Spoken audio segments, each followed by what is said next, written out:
Alright, we're live, guys. Angel Jack. I had to, alright. Stop the fucking music. Stop the fucking music! Alright. And I think I'm gonna have to stop the goddamn air in my office because it's a little fucking cold in here, too. All around, I think I'm going to have to stop the music and the air because it's fucking cold. Music stop. Now we're going to stop the air. Whew. It's a little fucking nippy in here. Alright, welcome. It's Rob Black here. Welcome to the Rob Black Show. We are live, and I'm coming to you high atop the most awesomest, newly renovated, spectacular strip club. Yes, it's newly renovated by our awesome landlord, Hans. And what else can I say? That's all I can say. It's newly renovated, and we just came from our also almost done brand new studio of the Rob Black Show, which is pretty fucking awesome. Just thought I'd tell you guys that.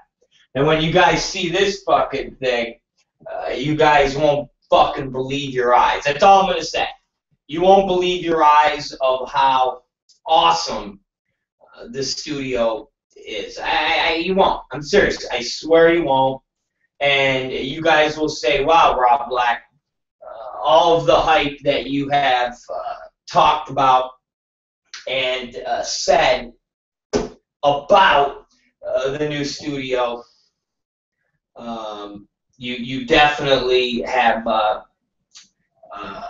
definitely lived up to the hype of this new show. So right now I'm going to jump into I was going to talk about the weekend's events of life and all sorts of cool things like that, but let's get into what everybody has been wanting to talk about, and that is everybody's favorite retard, and that's Mike South.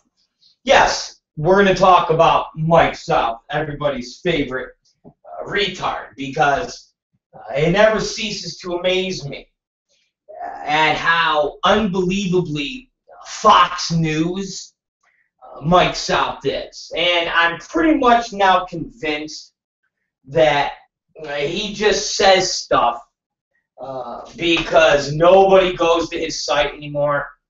Nobody gives a shit about what he says anymore. Nobody really fucking gives two shits about the hillbilly. And when he says ludicrous statements and blatantly false statements and things that can easily be fact-checked, it provokes me to point this out to the world, so then in turn the world goes and checks out his know-nothing site to see exactly what I'm talking about. And so, because you would say, why are you convinced of this, Rob Black? Why? Because nobody would print the things he prints and believe the things he prints if he was only doing it as a ploy to get people to go to a site. And that'd be the only way. Seriously, that's the only way. It's one thing when Mike South will talk about his performers not having disease, and he knows this because, you know, he looks at their penises, and just by looking at their penises, he can tell that they're disease-free. Things like that. You know, when he says this, how do you really dispel the stuff as bullshit. You know what I'm saying? When he talks in these types of stories, it's basically one person, Mike South, saying something so ludicrous, and us at the Rob Black Show telling everybody he's ludicrous, and just pointing out how ludicrous the statement sounds. But it's not like we're there on set and we're fucking looking at penises, and so it's in theory Mike South saying something retarded that you might go, oh, okay, and Rob Black going, wait a minute, analyze the retarded thing that he said. And then once I've told you to analyze this, you analyze it and go, yeah, it doesn't make any sense what Mike South said. But the stuff that the guy prints about revisionist history, I mean, you might as well call him a Holocaust denier. Seriously, he's like Ahmadinejad from Iran, back when he said the Holocaust never happened. It was just a big fucking hoax. That's how Mike South is. Because he says stuff that you really go, were we all part of the same, like, Earth? Were we all living in the same fucking Earth? Who was this guy living with? And so when he says things that are so profoundly incorrect and acts as if people will look at his site and read the information and go, oh yeah, that's true, makes it even more fucking ludicrous. I mean, it really does. You got to understand something, and I've said this before. You've got Adult FYI, Rob Black Show. Then you got AVN. Then you got XBiz. You got Lucas Back. And you got Mike South. You got these groups of porn sites. And you basically have a core group of thousands of people that go to these sites. And they go to these sites on a regular basis. Then you have your casual reader that will go to these sites sporadically every couple days. And then you have your core reader that goes to these sites when some really interesting shit happens, like someone gets AIDS or somebody has some type of a disease, something like that. So ultimately, people that go to Mike South's site will go to Adult FYI site. They go to AVN site. They go to XBiz site. So when he actually writes stuff that is so easily refuted, it's so easy to do a smidgen of research to find out what he's saying is a lie.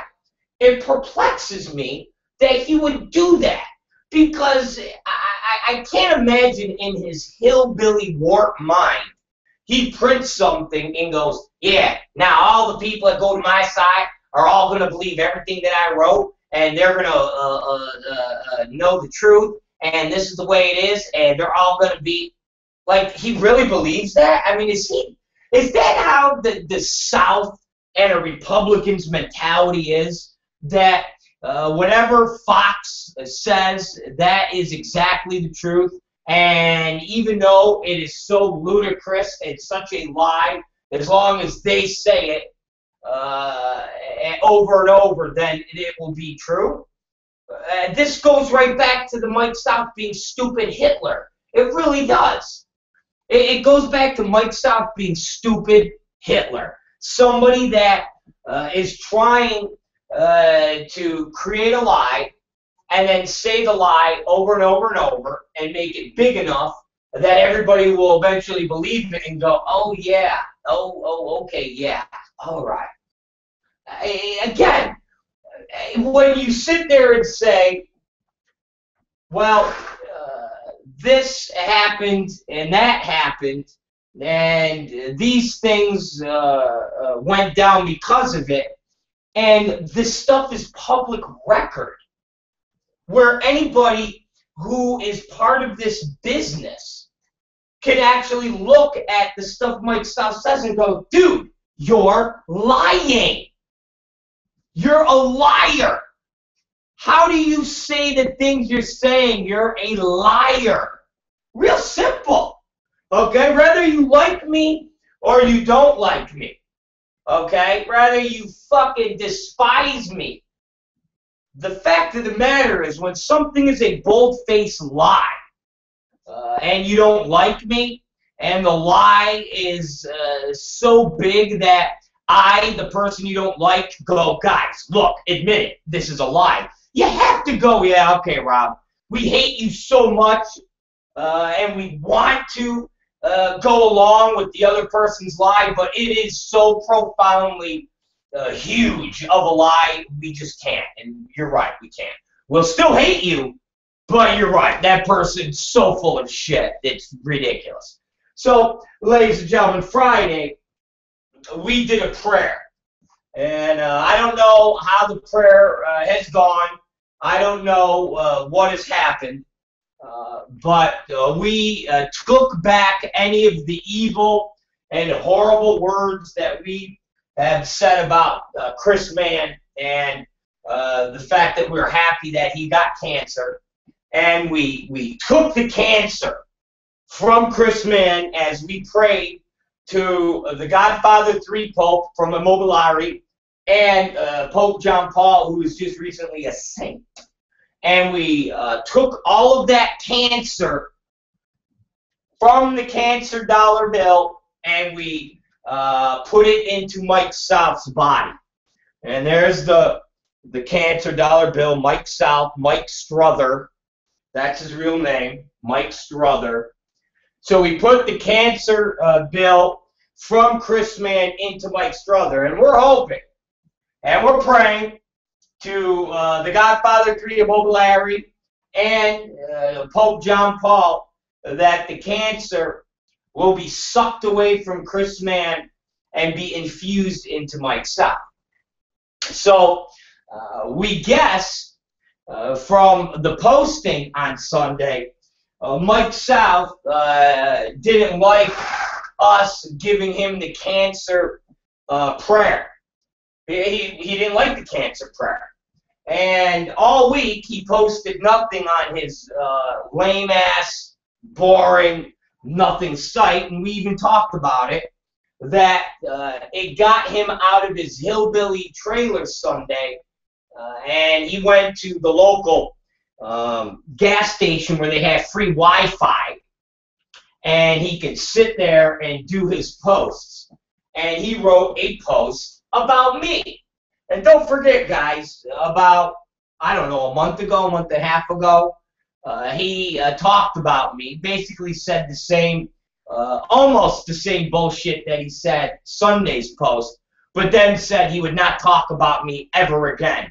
And he gave me his 5 minutes of fame.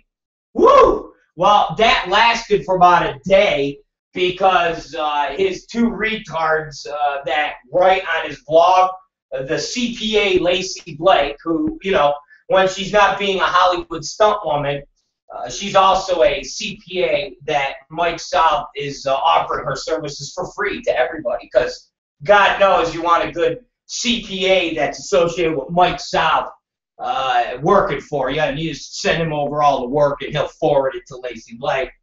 And Lurking Retard, who claims that there's some grandmother named Dorothy or Dottie, and she just enjoys writing 6 to 7 posts a day on an adult website. And these two girls, quote unquote, wrote posts about me just throughout the week, just headline posts. But Mike South wasn't going to pay me any attention anymore because I'm a little shit stain with a site that nobody reads and nobody cares about. Yeah, okay. The guy's just, his whole life is about trying to be me. And it's about revenge because I got his ass fired from Elegant Angel. And we're going to go through his blog post and the concept of this man and his lies are so huge. It's funny. And I actually even had to bring some. I actually had to bring like evidence because I know some of you who despise me so much, and you won't listen to my words. You at least can look at evidence, and even if the evidence is only half the evidence, you at least just by the half evidence that I have would just take that and say, all right, Mike South is a liar. And then once you take Mike South as being a liar in the first sentence he says about me and the situation of Elegant Angel, then you would have to assume and understand that everything else he says after that is a fucking lie. So, you have to scroll down past his new post today, which is pretty perplexing into itself, because he spent all this time Sunday to write a post about me and Tom Byron. Because I'm convinced that he wants to. I'm convinced that he wants to suck on Tom Byron's cock. Okay, that it's that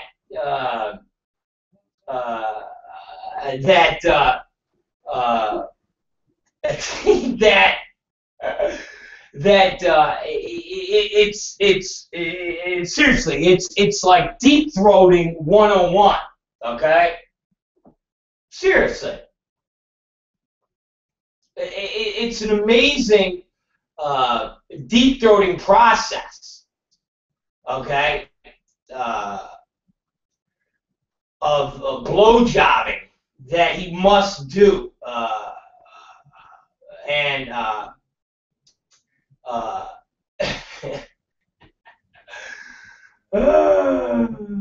God, it's again. I'm gonna read this to you guys, and it's funny and sad at the same time, because Mike South spent all day Sunday, okay, all day Sunday, writing this long post. And you guys got to understand something. Nobody ever goes to a site, and even his blog, like where you can go and post comments, he moderates all of his comments. So if he doesn't like the comment, he deletes them. He deletes the comments. I know that because one of his little posters is a fan of the Rob Black Show. So they'll post, and then they'll send me the post of what they posted. So then Mike South deletes it. So the only thing Mike South puts up on his site is what he approves. So you look at things people comment on, and they're just approved by Mike South. So it's just a biased reflection, and the people that post are the same people, they're just under fake names. That's all. That's all they are. They're under fake names. And you can tell the anger that they have because they're just old, nobody porn people, because they can't even make an argument to back up Mike South. That's the even funnier thing. They don't even make an argument to back up Mike South. It normally is, yeah, Rob Black is a fucking jerk. He's a fucking asshole. He's a loser. He's a nobody. Okay, I'm with you. But can you back anything up you're saying? Anonymous keyboard warrior pussies? Can you do that? Oh, you can't. I got you, because you don't have anything to back anything up. So, when you go to the Mike South post, and you got to scroll, because he actually put up a post from EmpireSports.co, which is a fake story about how Miley Ray Cyrus and Ron Jeremy got into a fight over Ron Jeremy doing that parody of Miley Ray Cyrus. And Mike South even puts, this was just too good not to run. And apparently it's a fake. Didn't happen, but I will leave it up. It made me laugh. Apparently, it's a fake. Like, apparently. Almost as if trying to leave you with the impression that it could be true. But he puts up a fake story of Ron Jeremy getting into a fight with Miley Ray Cyrus at the Churchill Downs. And this is what he wrote, like, or what I should say, copy and pasted it. He copy and pasted the story. So you have to go past this story to get to the story he wrote about me yesterday. And again, I'm perplexed because he's supposed to be a news site. He's supposed to be a site that has things that are interesting and that people would read, and, you know, it's informative. But he's cutting and pasting stories from other people's sites to put up on his own. And it's apparent that he put this up to get me off that front page because he knew what was going to happen today, which was him going to be outed as more of a lying liar. And that's all, a lying liar, the stupid Hitler. So let us scroll down.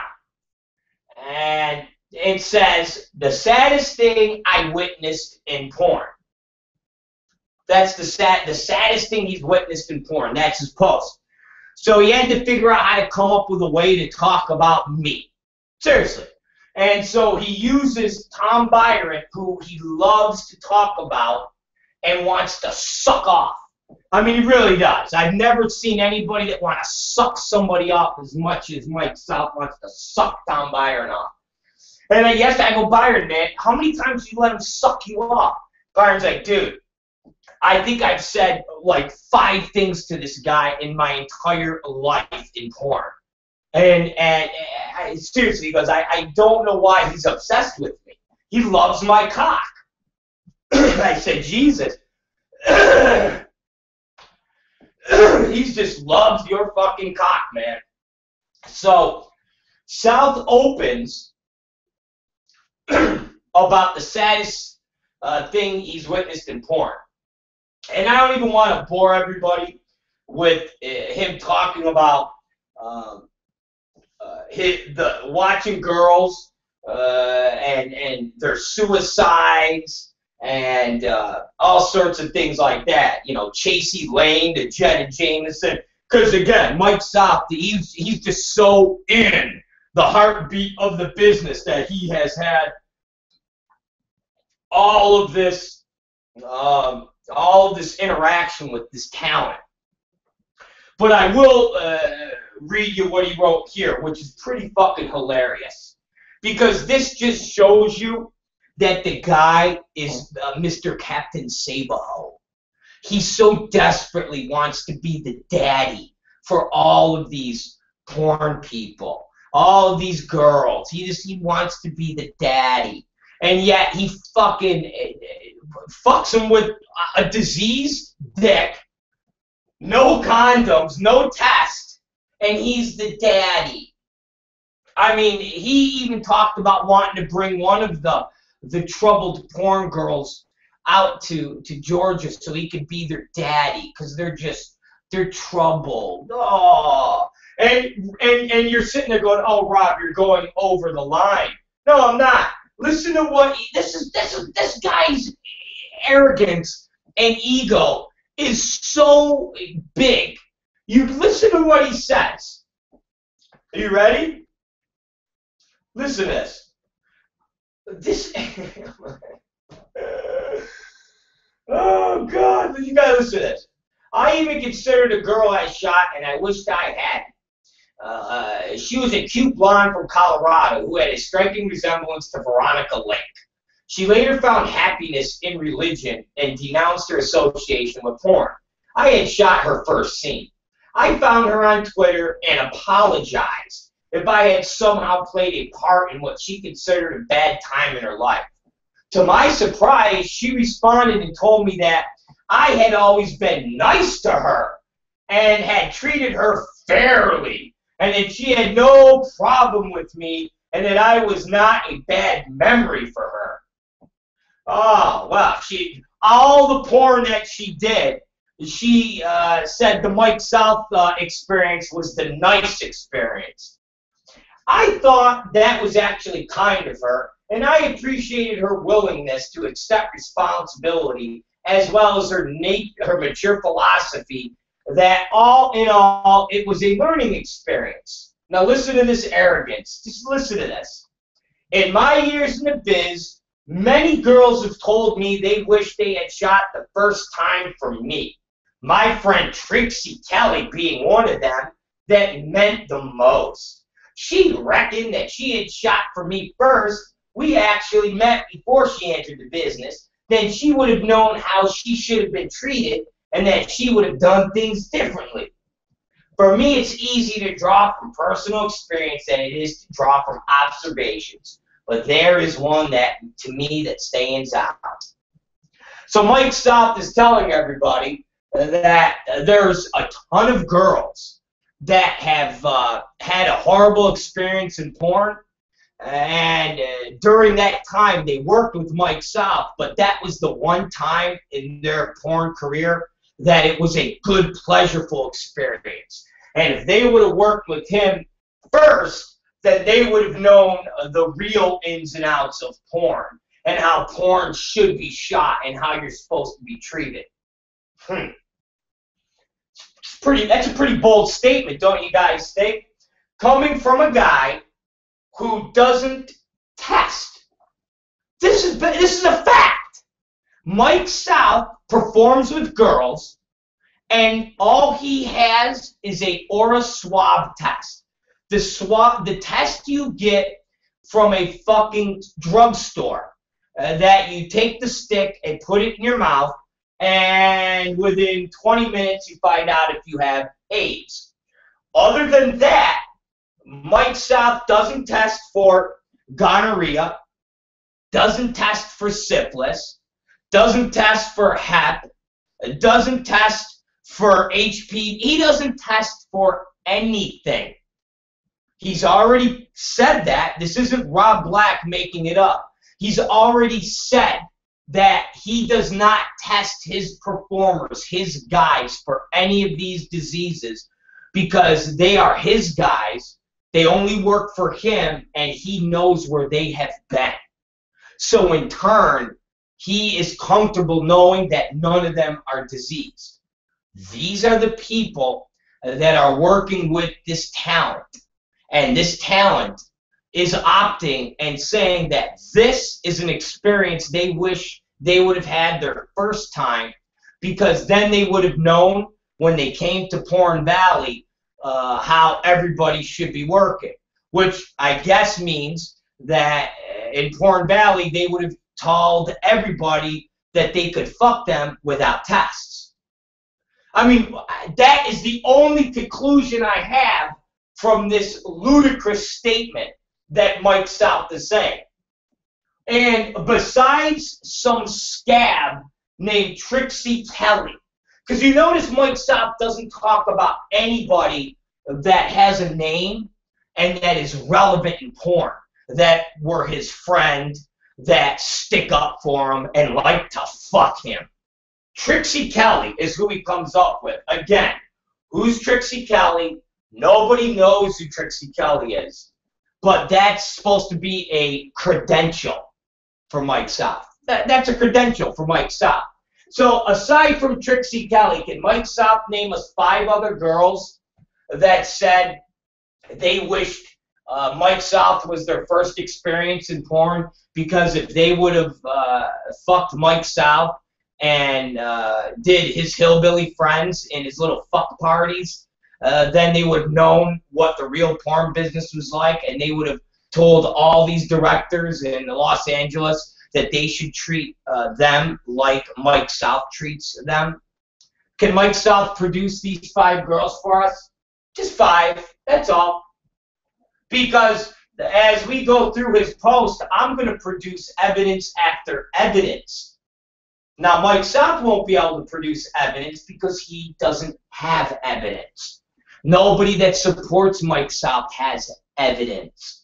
They just run their mouth because they're either keyboard warriors who know nothing, or they're just nobody nothings who wish they could be something. Either way, anybody that follows Mike South and the people associated with Mike South are nobody assholes. But neither here, neither there. We'll throw that out there and look for 5 girls, porn stars, who will go on record and say that they wish they had sex with Mike South first in their career, because then they would have known how all of the other directors should have treated them, because Mike South was the best and kindest and gentlest and did everything to protect them from disease, which is all bullshit, as we've all found out, and it's been proven. Even Mike South's own words, he has said his performers are not tested for gonorrhea, syphilis, fucking HPV, the whole list. We've rehashed this, and we'll rehash it more and more because he's a liar. And then he goes on to say, basically, he's met great friends in the business, but none of these people actually talk to him, except Ron Jeremy. And he even says, which is hilarious, Ron Jeremy was one of the first people I met and I remained friends with. But what stuck by me was even after a year when I shot him, he still remembered my name. He acts like Ron Jeremy's Brad fucking Pitt. Do you realize back in the day, with like a movie like Ass Gas and the Mystical Glop that I did at Elegant Angel, one of 19 movies that I did at Elegant Angel, because I was a director at Elegant Angel. That's a career that I started at, and me and a couple people there created Elegant Angel with Patrick Collins. It was our movies and our enthusiasm and our energy. Mike South did 2 movies, but we'll get to that later. Somehow he was part of this revolution at Elegant Angel, but nobody remembers this. Anyways, Ron Jeremy was in this movie, and I got so much heat from everybody at Elegant Angel because I would put Ron Jeremy in tons of movies. Ron Jeremy was in this movie. Ron Jeremy was in this movie. Ron Jeremy was actually in this movie where he was sucking his own dick. Okay?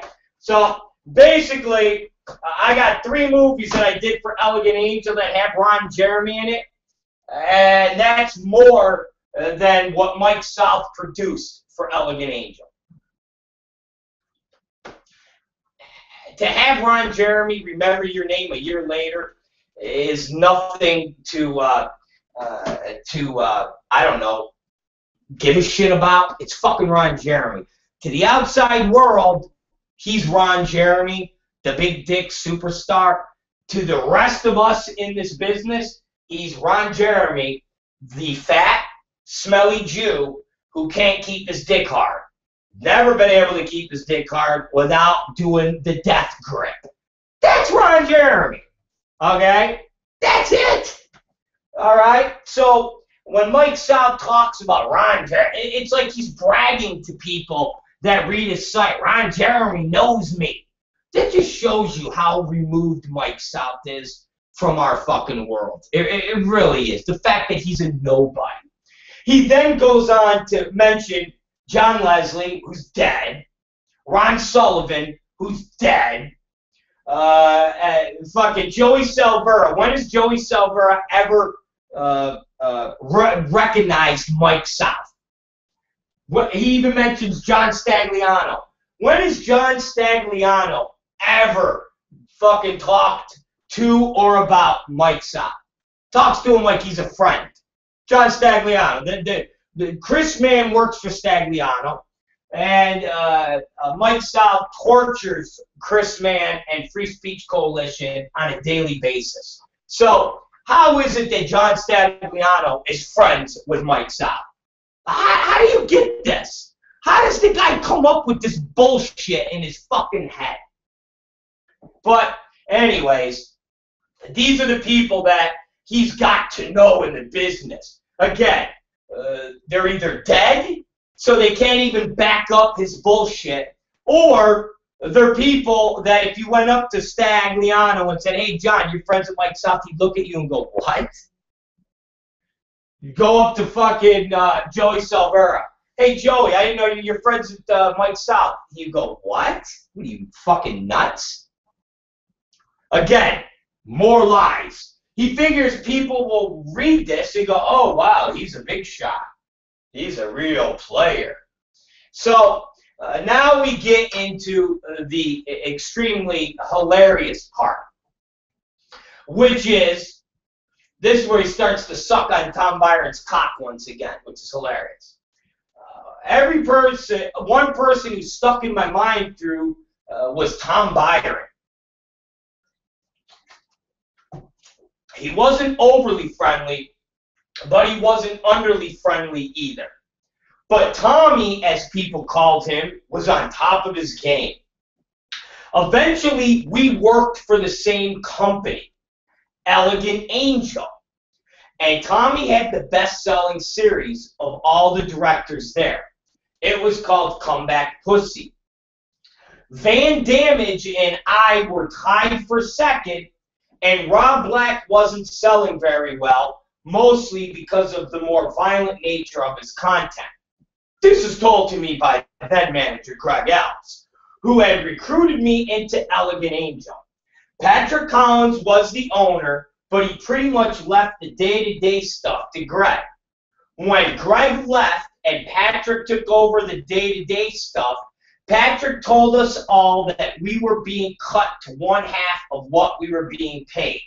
When Greg was in charge, we all left. Nobody was fired. Ladies and gentlemen, that is a fucking lie. Mike South is a liar. All right? Right there, Mike South is a liar. Okay? Now, I don't have all my movies in my office. I don't have all my movies in my office. Okay? But I know some of you go, Rob Black, you're a liar. This is like the smoking gun. I shouldn't even have to say anything more than this. Okay? Mike South, okay, was at Elegant Angel for about a total of 2 months, if that. He made 2 movies for Elegant Angel, and they were called Georgia Peaches 1 and 2. Number 1 came out, which in turn we all looked at it, and I told Patrick Collins to fire his ass, which he was fired. Georgia Peaches came out when Mike South was already fired. Now, go to IAFD.com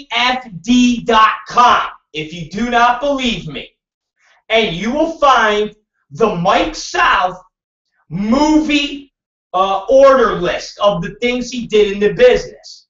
And you will see that he has exactly 2 fucking movies from Elegant Angel. Okay? Which definitely, what you would have to ask, how are you a top seller when you have exactly 2 fucking movies out? 2 movies out! Van Damage finished at Elegant Angel with about 14 movies. Think Tom Byron was in that realm. I was more because I did all the blowjob movies. I did all the gangbang movies.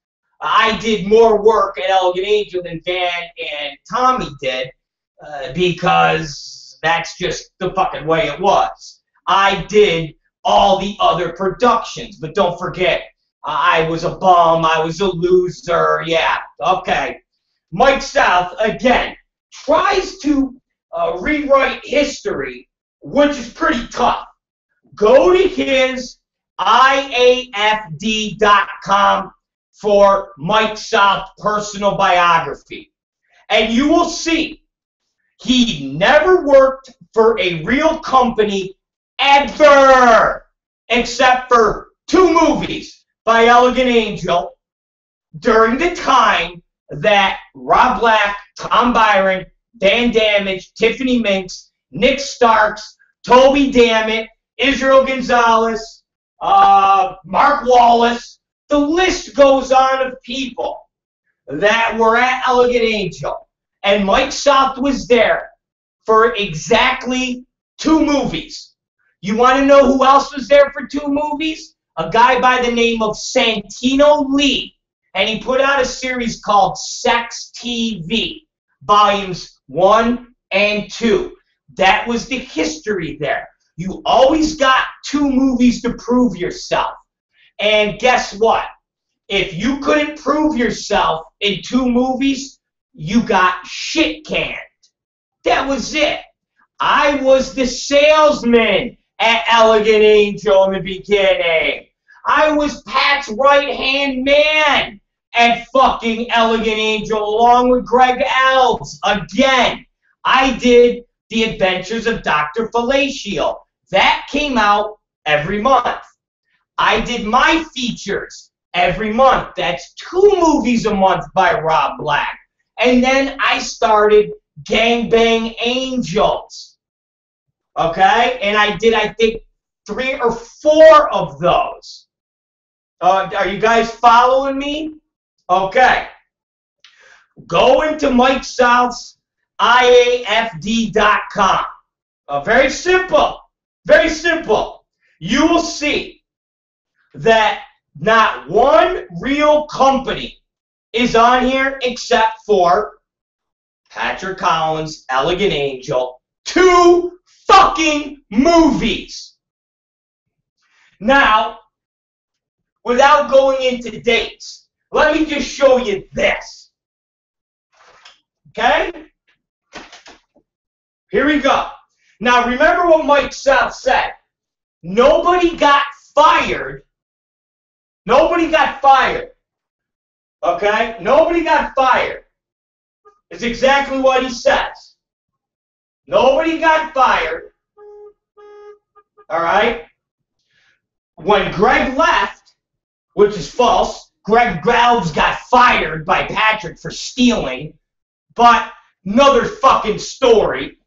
When Greg left and Patrick took over day-to-day stuff, he told everybody they were getting pay cuts, so everybody left.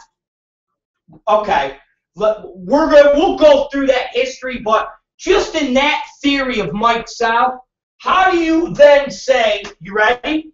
Mike South put out 2 movies, right? And then he would have left. 1, 2, 3, 4, 5, 6. There's just 6 of my movies, features that I put out, that came out 1 a month. So that's 6 months. So right there, the Mike South timeline doesn't even work.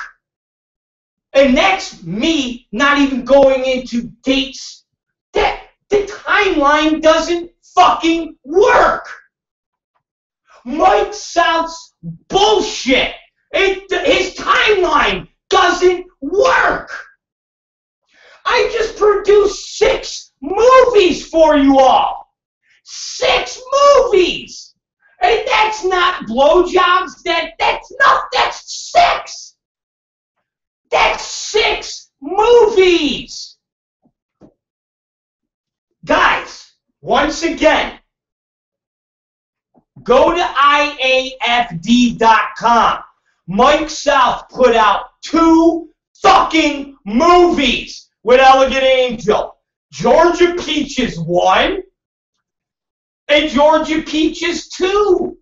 And one of them has Tiffany Minks and Jessica Darlin in them as non-sex roles.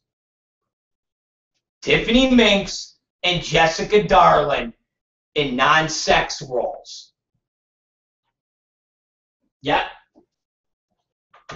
Once again, both of them were contract girls with Rob Black and Extreme Associates. Once again, Mike South's own bullshit story.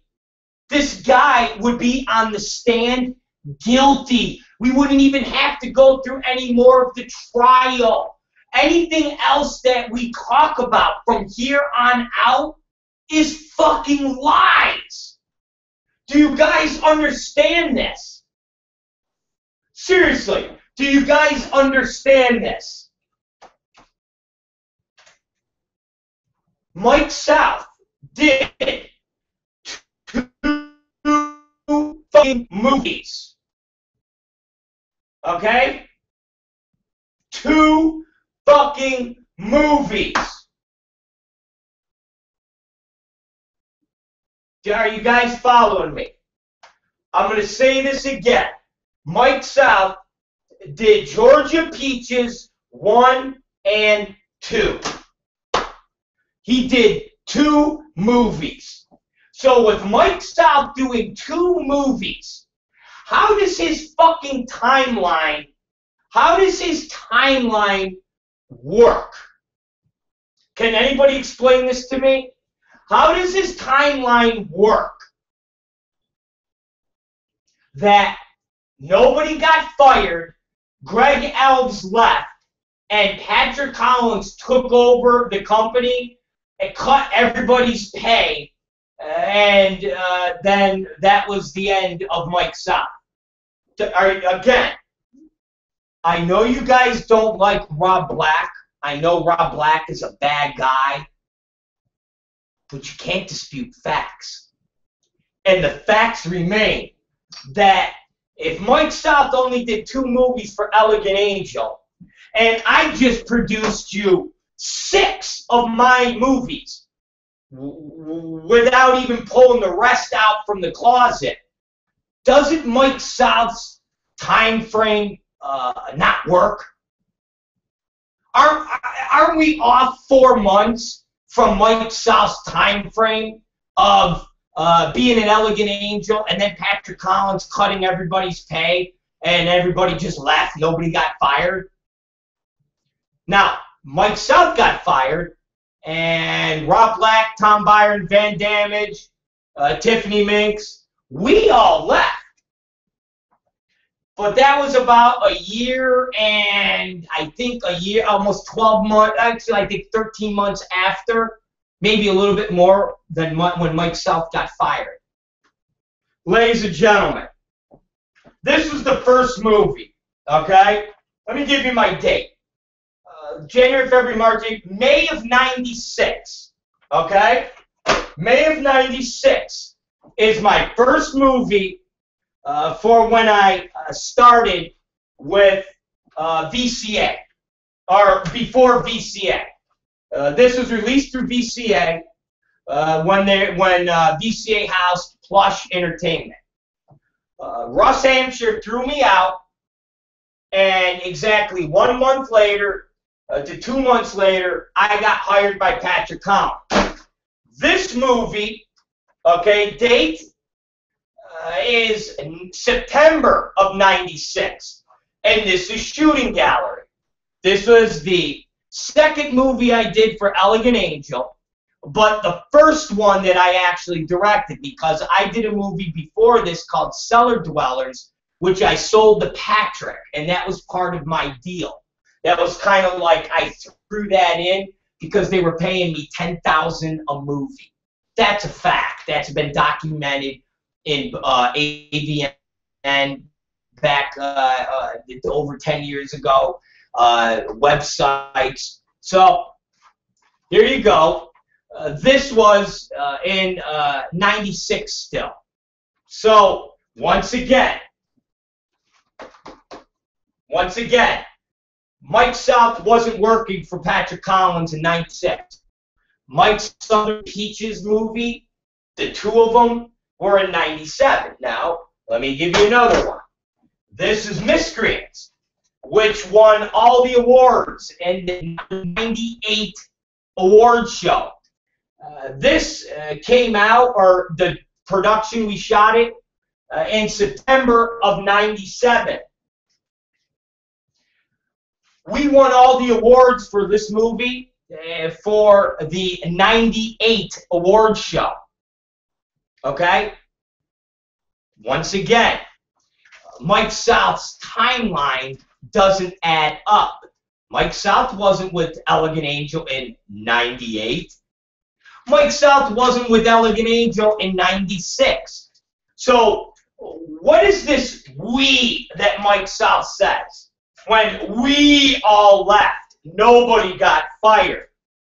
Once again, ladies and gentlemen, this was done in 97. Mike South's punk-ass movies were done in the first 2 months of 97. Okay? Because we were at Covello Street. I remember all of this vividly, ladies and gentlemen, and let me explain this to you again. Okay? Let me go down the story again. But are you guys seeing that the timelines aren't working too well for Mike South? A guy who made 2 movies for Elegant Angel, but somehow he was part of this whole revolution. And of course, we asked him to come with us to start Extreme. Again, the guy's fucking delusional. All right? I repeat, 1996, 1998. Mike South did 2 movies for Elegant Angel. So my question is this, for all of you out there that are the champions of Mike South. How do you fathom that Mike South was with us at Elegant Angel for 2 years when all he put out were 2 movies? Do I have to remind all of you? Do I have to remind some of you little anonymous posters? Georgia Peaches 1 and 2. I had more movies that came out in 96 than Mike South produced for Elegant Angel. So Mike South was there in 97, and I had already made 4 movies in 1996 that Patrick Collins put out. Again, how does anybody listen to the Mike South bullshit is beyond me. 2 fucking movies this asshole came out with, and I got his ass fired. Fired! This movie, Miscreants, which Mike South says my movie sucked. No, they were horrible. I could never make a good movie. Okay, well, this movie here, this movie, Miscreants, first off, was heralded as one of the top 100 influential porn movies by AVN of all time. Secondly, this movie won me Director of the Year. It won Stephanie Swift Actress of the Year. It won Gina Fine Best Supporting Actress of the Year, and was instrumental in Stephanie Swift that year winning Performer of the Year. And it didn't stop there. Cellar Dwellers 2, that same year, also won Best Girl Scene, which involved Trisha Devereaux, PJ Sparks, and Gina Fine. Again, if Mike South wants to lie, that's fine. Lie about your fucking boys out in Georgia with the fucking herpy-filled dicks. But don't lie about my history, motherfucker, that you know nothing about, you little bitch. You know nothing about. You've always wanted to be me, Mike South. I get it. But you can't rewrite history, you fucking cocksucker. Sorry. And your notion that when I talk bad about you, it makes me look bad? How do you figure? When I talk bad about you, I'm sitting here telling everybody that you're a liar, which makes you a fucking jerk-off asshole.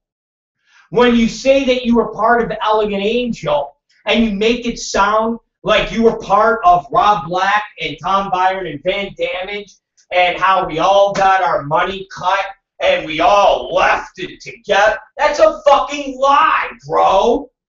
You got fired. We were at Elegant Angel for over a year after Mike South got fired. That's a fact. That's a fact. The fucking proof is in the movies. Forget my mouth. Forget me talking. The proof is in the movies. Mike South did 2 movies. That is all he did. And he was fired after the first one. The second one was still in the can, and we released it. Because that's what we did then. Mike South is right alongside a guy by the name of Santino Lee, Sex TV 1 and 2. Look it up. This is a fact. If you people don't like facts, okay? If you don't like facts, there's nothing I can do to fucking reverse time. Okay? I don't have a time machine. If I had a time machine, I would fucking go back in time and make Mike South's hillbilly mother and inbred father wear rubbers so they didn't fucking produce Mike Struther. Okay? Because he is a habitual liar who is so fucking jealous of anybody that is remotely successful. How else do you explain trying to rewrite your own fucking failures? Go to IAFD.com if you don't believe me. 2 movies for Elegant Angel. Georgia Peaches 1 and 2. Here's 6 movies without even getting the rest from the closet. And that doesn't include blowjob movies or anything else. 6 movies dating to 1998. How did Mike South leave with us? How did Mike South leave with us if he did 2 movies and we were there until 98? How? How, guys? That I just need to know how this is. Can any of you tell me this? Can any of you tell me how this is? 1998. Now, let me explain to you this again. And I've said this time and time before. Now I'll say it again. Okay? We were an Elegant Angel. And I'm not going to go through the entire history of being an Elegant Angel. Because most of the people that know my history know exactly the process of how I got there and the relationship that I had. But if you look on these videos, you'll see that a lot of the intros were dedicated to my surrogate father, Patrick Collins. That's what I would say. I was very close to Patrick when I worked there. I was very close to the inner workings, okay, with Greg Alves. Greg Alves came into that company with a man by the name of Van Damage. And the deal that was set up was they were paid $10,000 to make a movie, okay? Greg Alves took $5,000 and Van Damage took $5,000. When I got hired by the company, I got paid $10,000 a movie. And then I made $1,000 a week being the Elegant Angel salesman. We were on Cavello Street. That is exactly where Mike South started at Cavello Street. We were directly across from Evil Angel. That is where we were. Patrick had worked with John Stagliano as his sales manager, and he created a company called Elegant Angel. Patrick left and branched out on his own, and he took a guy by the name of Ken DeLucia with him. Ken DeLucia, a bald guy, and his favorite catchphrase was "living a dream." He'd say, "Ken, how you doing?" He'd say, "Living a dream, living a dream." At that time, Patrick was putting out Sodomania. Okay? Tom Byron, at the time, had wanted to be a director. Tom Byron, his main goal was to be a director because he felt all the years of fucking girls and jerking off, he could be a better director than the people that were out there. So he went to John Stagliano, who John Stagliano used Tom Byron on a regular basis in his movies. And he said to John, "Hey, John, I'm ready. I want to be a director. I got all these cool ideas. I went out and bought a high-8 camera. Here's my pitch to you." And John Stagliano told him, "You know what, Tommy? I don't think you're that good yet. You need to go out and shoot for other people and build up your chops. Then you can come back to me and maybe I'll give you that fucking job." And Tom Byron walked out very pissed off because he'd been working for John Stagliano for a couple years in John's fucking stupid movies. That's what Tom Byron would do. Now, during this time, Elegant Angel was formed and Patrick Collins left. So Tom Byron said, "You know what I'm going to do? I'm going to basically go get a job with Elegant Angel, and I'm going to shove it up John Stagliano's ass." So Tom Byron actually did what is known as a revenge fuck. He had long hair at the time, and he cut off all his hair, and he wore a nice suit, and he went to see Patrick, and at the end of the day, Patrick said, "Your stuff is great, kid." And so Patrick gave him a line at Elegant Angel. And Tom Byron created Comeback Pussy. So Tom Byron was there before Greg Alves, before me, before anybody. So it was now Tom Byron, Ken DeLucia, Living a Dream, Michael Cates, and Miles, the bookkeeper, Nick Starks, the art guy, whatever, the promotions guy who eventually created Sugar Walls, or a Dark Side Entertainment. And while this is going on, there was big news in the business that Patrick was branched out on his own. He had hired Tom Byron to be a director, yada, yada, yada. Greg Alves was a bookstore manager for Highline down in San Diego. And Van Damage would go out there and shoot amateur girls. And so Greg Alves and Van Damage created a company called VG Entertainment, Van and Greg. And they released these movies on their own. And they would use Greg's garage, his mom's garage, as their warehouse. So they would make these movies, and Greg Alves would get on the phone and sell these movies. That's what fucking Greg and Van did in the beginning. So when Greg found out all of this news about Elegant Angel, he sent Patrick up a bunch of samples, along with a letter, and followed up with a phone call, and basically said, "Hey, I have a lot to offer with our amateur content, yada, yada, yada." So Patrick said to Greg, "Come on up. Let's have a meeting."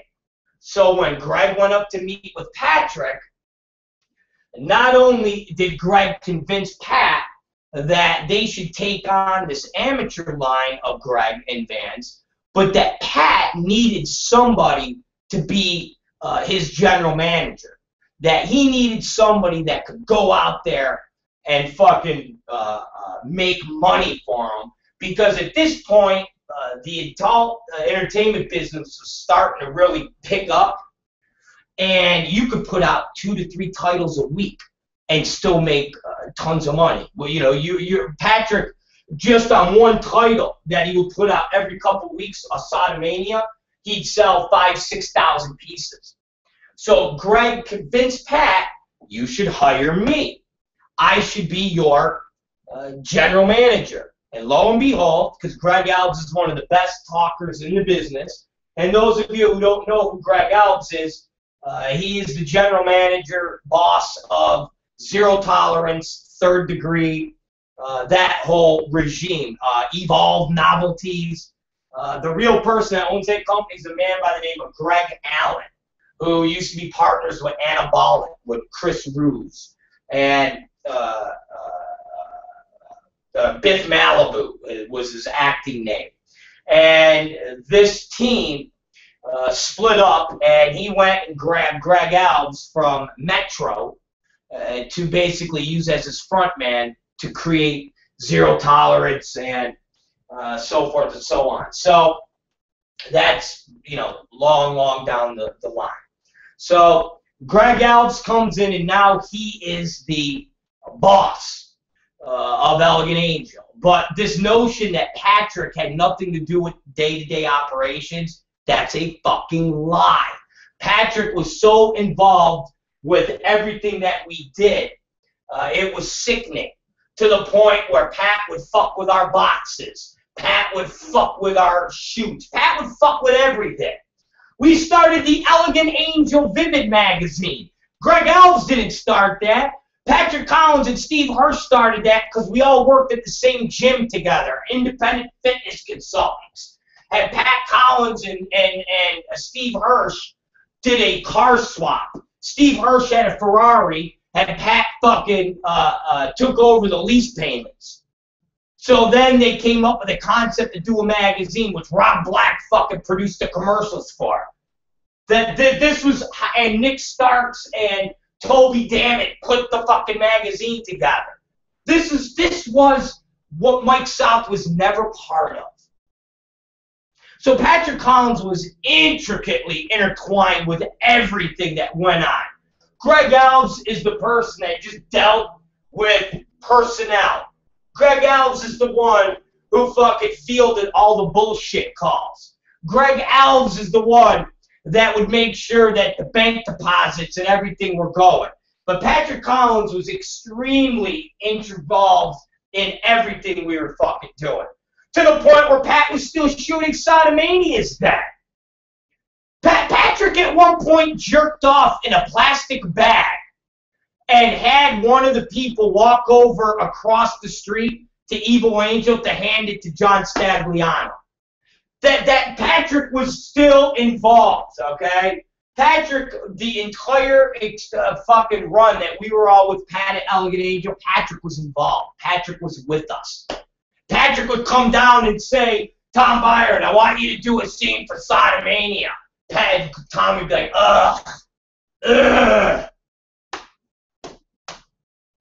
So once again, Mike South is so full of shit. So when Greg Alves was there, he went out on a hiring spree because he wanted to fill slots up to make movies. Now, I had just been let go from VCA, and I was looking for a job. I was friends with 2 people at AVN besides Paul Fishbein, and they turned me on to Sin City and Mickey Blank when he ran the company. Mickey Blank said he would meet with me in 2 weeks, but I needed a job now because I was broke. I had a movie in the can, which I had already laid out $25,000 for. I was living in a house on Schoenborn with Trisha Devereaux. She was in Europe for private, getting fucked in the ass. And I was eating pizza on Rick Masters and Steve Hatcher's couch. That was the whole premise. Mickey Blank and Sin City would not meet with me for 2 weeks, but who would meet with me? Greg Alves, because he was hiring at Elegant Angel. I went to Cavello Street, got lost with my tapes, And Michael Cates answered the door and said, what can I do for you? And I said, my name's Rob Black. And he said, I don't give a fuck. It's after hours. I said, supposed to meet Greg Alves. He said, don't give a fuck. He left. It's after hours. He said, but I'll take your shitty tape. Thank you. Fuck off. And about a day later, Greg Alves called me up and said, I want to meet with you. I went to Boston Market, where me and Greg Alves talked about how Patrick watched my movie, thought it was awesome, said it reminded him of Greg Dark and the fucking John Leslie and those types of fucking movies, and that they were fucking willing to give me a job as a director. I said, awesome. They said, we'll pay you $5,000 a movie. And I said, okay. And they said, we'll give you $5,000 a movie plus a $15,000 budget. And I said, okay. I said, but I'm awesome. I'm way better than that, and I'm going to be the biggest fucking director in the entire world. And Greg Alves said, go fuck your mother. I left out the door, and that was the end of that. I called Trisha Devereaux up in Europe. She yelled at me on the phone and said, you're a fucking retard. You could have gotten a job with Elegant Angel. They are awesome. They are huge. And you're broke. You got no money. I'm in fucking Europe getting fucked in the ass. And you just turned down $5,000 a month from one of the biggest companies that are out there. And I said, don't worry about it. Don't worry about it. 2 days later, Greg Alves called me up and said, come in for another meeting. We went to Boston Market again. He said, Patrick has decided that he'll up your fee, and I suggest you take it because there's no way in hell you're going to get more money than this. And I said, well, what is it? He said, we'll give you $10,000 a movie as a director's fee and $15,000 budget. But Patrick wants your Cellar Dweller movie for $10,000 as if it's your director fee. And I said, yeah, but I got 25 into it. And Greg said, asshole, we're offering you a $120,000 contract. Here's the paperwork. You're going to fucking bitch about 15 grand that you're going to lose? And I said, okay, I guess you're right. Sign the fucking deal, and boom, done, finished. Called Trisha Devereaux up and said, guess what, motherfucker? She goes, what? I said, I'm making $10,000 a motherfucking movie from Elegant Angel, and I start tomorrow. She said, you a bad motherfucker. I said, all right, when you coming home? She said, about another week. I said, fuck, all right, damn. Fucking lonely motherfucker. I was young still then. I wasn't into all the pussy, so I was like, you know, sitting home jerking off. And that's how it started. So I was making $10,000 a fucking movie.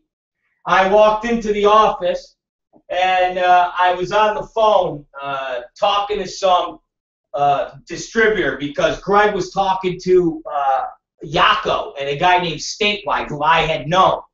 And I started talking, and I said, oh, Greg, who are you talking to, Yako? So I got on the phone, and I started talking to them. I got on the phone, and Patrick looked at me and said, you know these people? I said, yeah. I said, my dad and my uncle. And I told him the history of my my dad and my uncle and Zane. And Patrick went, you're Zane? You're Zane? And I said, yeah, it's my dad and my uncle. Oh, okay. He goes, you know, you're a pretty good salesman. Did you ever think about being a salesman? I said, fuck, I got too much to do. He said, I can give you $50,000 a year being the salesman. I said, done deal. So within a month of me being hired to shoot movies, I was now the salesman of the Elegant Angel, making $1,000 a week and sitting on Cabello Street. Now, at that time, Tom Byron was only getting half of the money because when he started, Patrick was like, I'll give you $5,000 a movie. So Tom Byron wanted more money. Tom Byron got more money. They agreed and said, all right, we'll up you to $10,000 a movie. Tom was like, awesome. Well, guess what? Van Damage wanted $10,000, but he was getting $10,000. Greg Alves was just taking half of it. So this created a little drama in the office. And Greg Alves and Van Damage would fight all the time because Van Damage's concept was, I make the movies, you don't do anything. You're the general manager, and Pat pays you $250,000. Why should you take half of that money? That's fucked up. And Greg would tell him, because if it wasn't for me, you wouldn't have got this job, motherfucker. And at the end of the day, Greg Alves came up with this great idea. And that great idea was to hire Mike South. Patrick didn't hire Mike South. Greg Alves hired Mike South. Because Greg Alves' concept was get another amateur shooter in there, and that would tell Van Damage that, guess what, motherfucker? If you don't behave, this guy Mike South is going to take your job. So Van Damage came and talked to us and was all mopey, and I said, Van, the guy is a hillbilly jerk-off. Don't even worry about it. So the first tape we got from Mike South, up at Cabela Street, we had a monitor that would play in the middle. The way Cabela Street upper office was Patrick sat in the corner, Nick Stark sat on the other side, so it was like a big square. And then in the middle was a conference table, and on the other side was Greg Alves' desk and Rob Black's desk.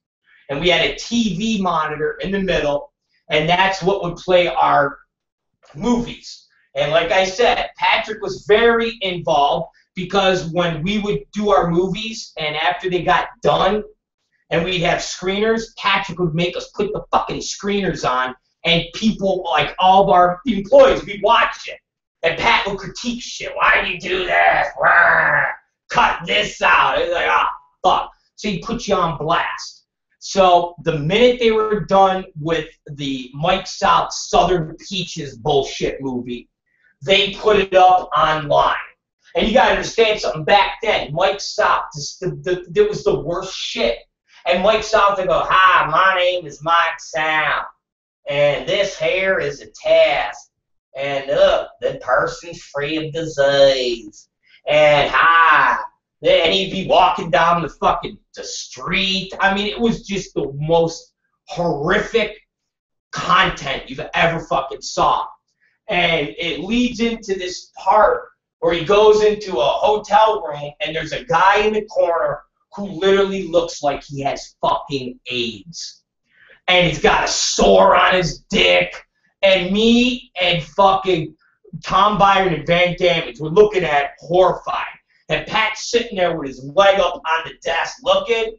And I'm looking at Pat, and Greg is in his desk very uncomfortable because he knows what's happening. I go, Pat, are you looking at this? He goes, Jesus, this is bad.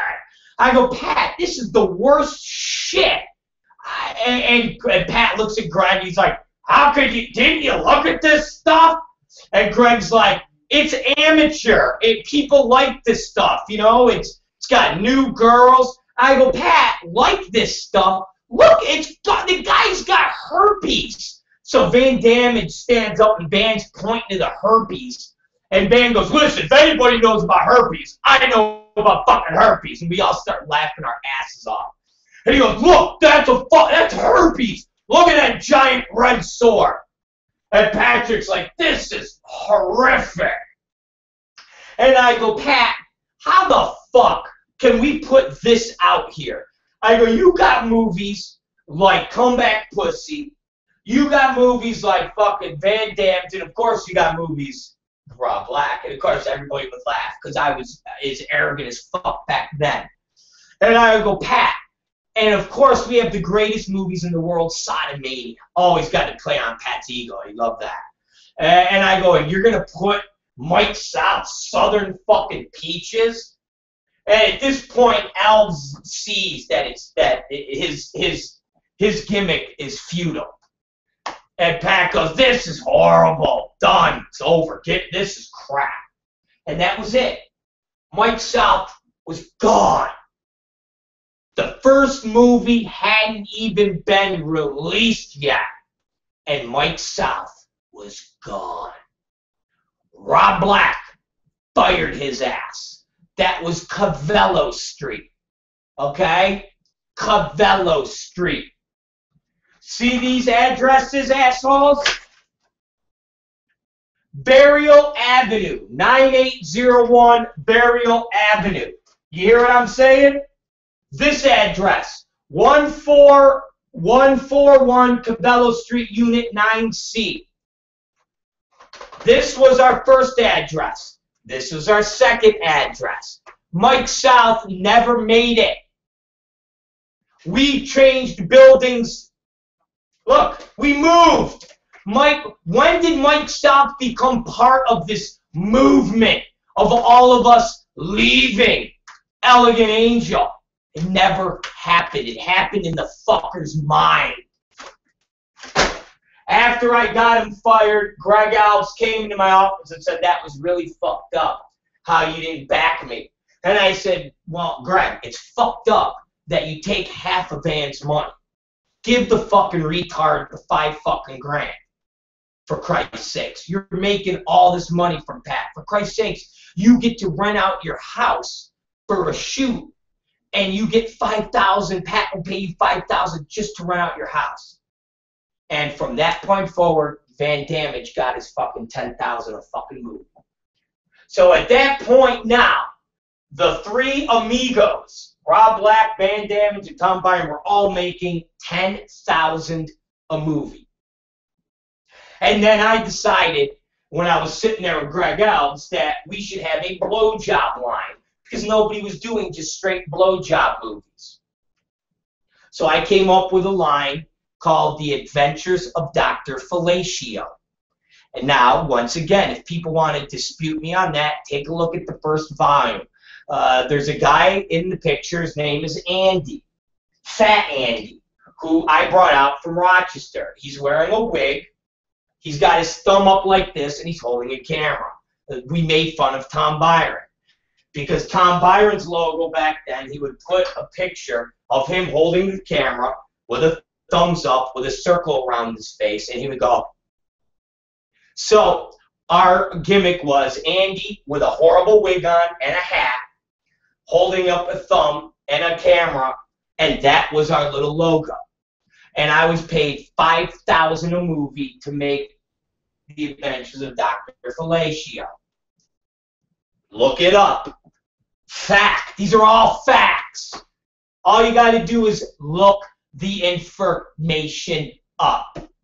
You don't even have to take the Rob Black information because you despise me so much. Just look up facts. Look up dates. Look up Mike South's film history, the fact that he made 2 movies and was never even part of Elegant Angel past 3 months. Again, if you don't believe my words, at least believe 96, 98. Mike South wasn't there for almost 2 years. Sorry, he made 2 movies.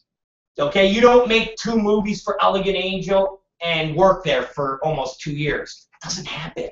That's a lie. So Mike South's concept, okay? Mike South's concept, when Greg left and Patrick took over the Today stuff and told us all. You see what Mike South said? Patrick told us all that we were being cut to 1/2 of what we were being paid when Greg was in charge. We all left. Nobody was fired. That is a lie. We told us all.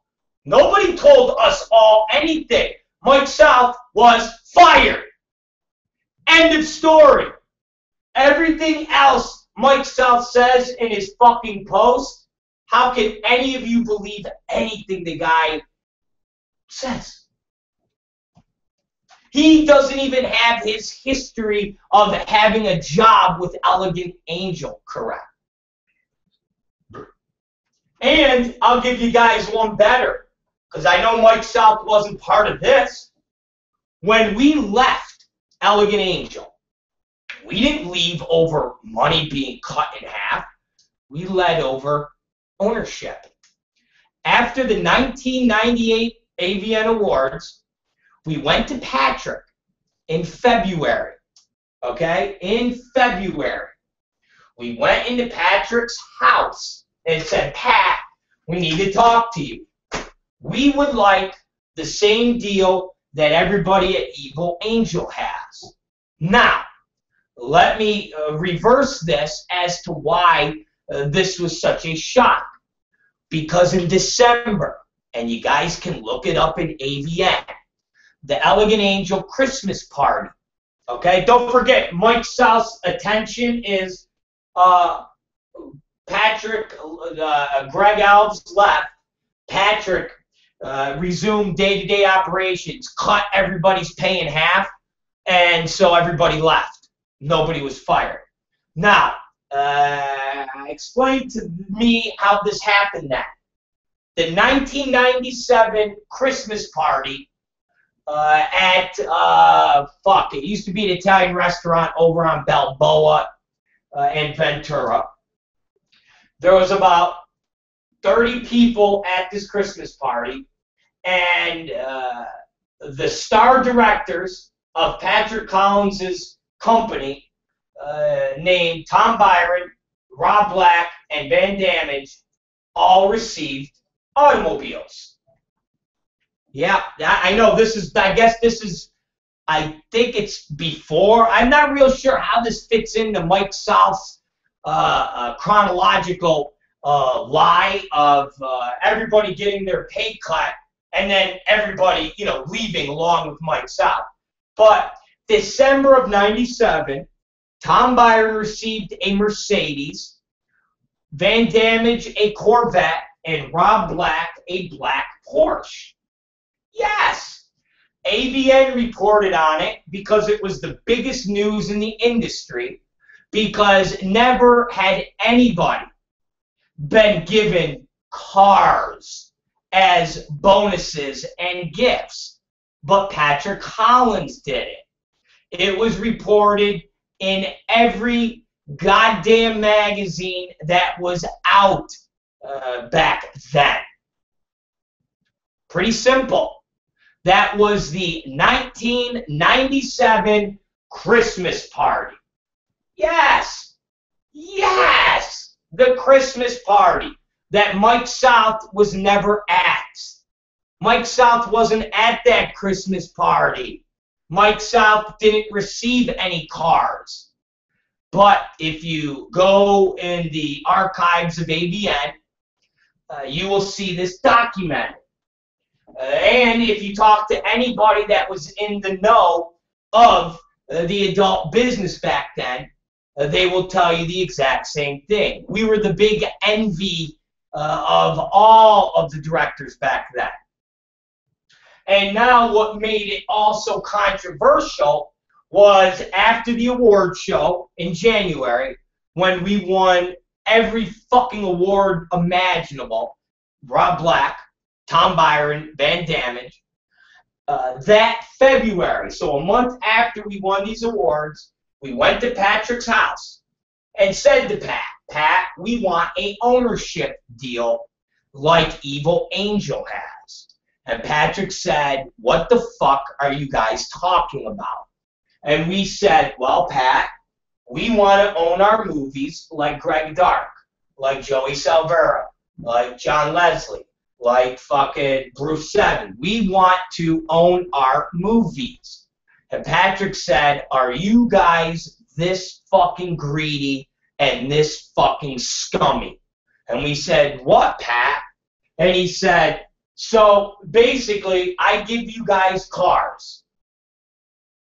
I give you guys $100,000 pay checks. And you, Zakari, because I know you're causing all this, you are making almost $200,000 from directing blowjob movies and gangbangs and fucking whatever else comes up that you fucking take over.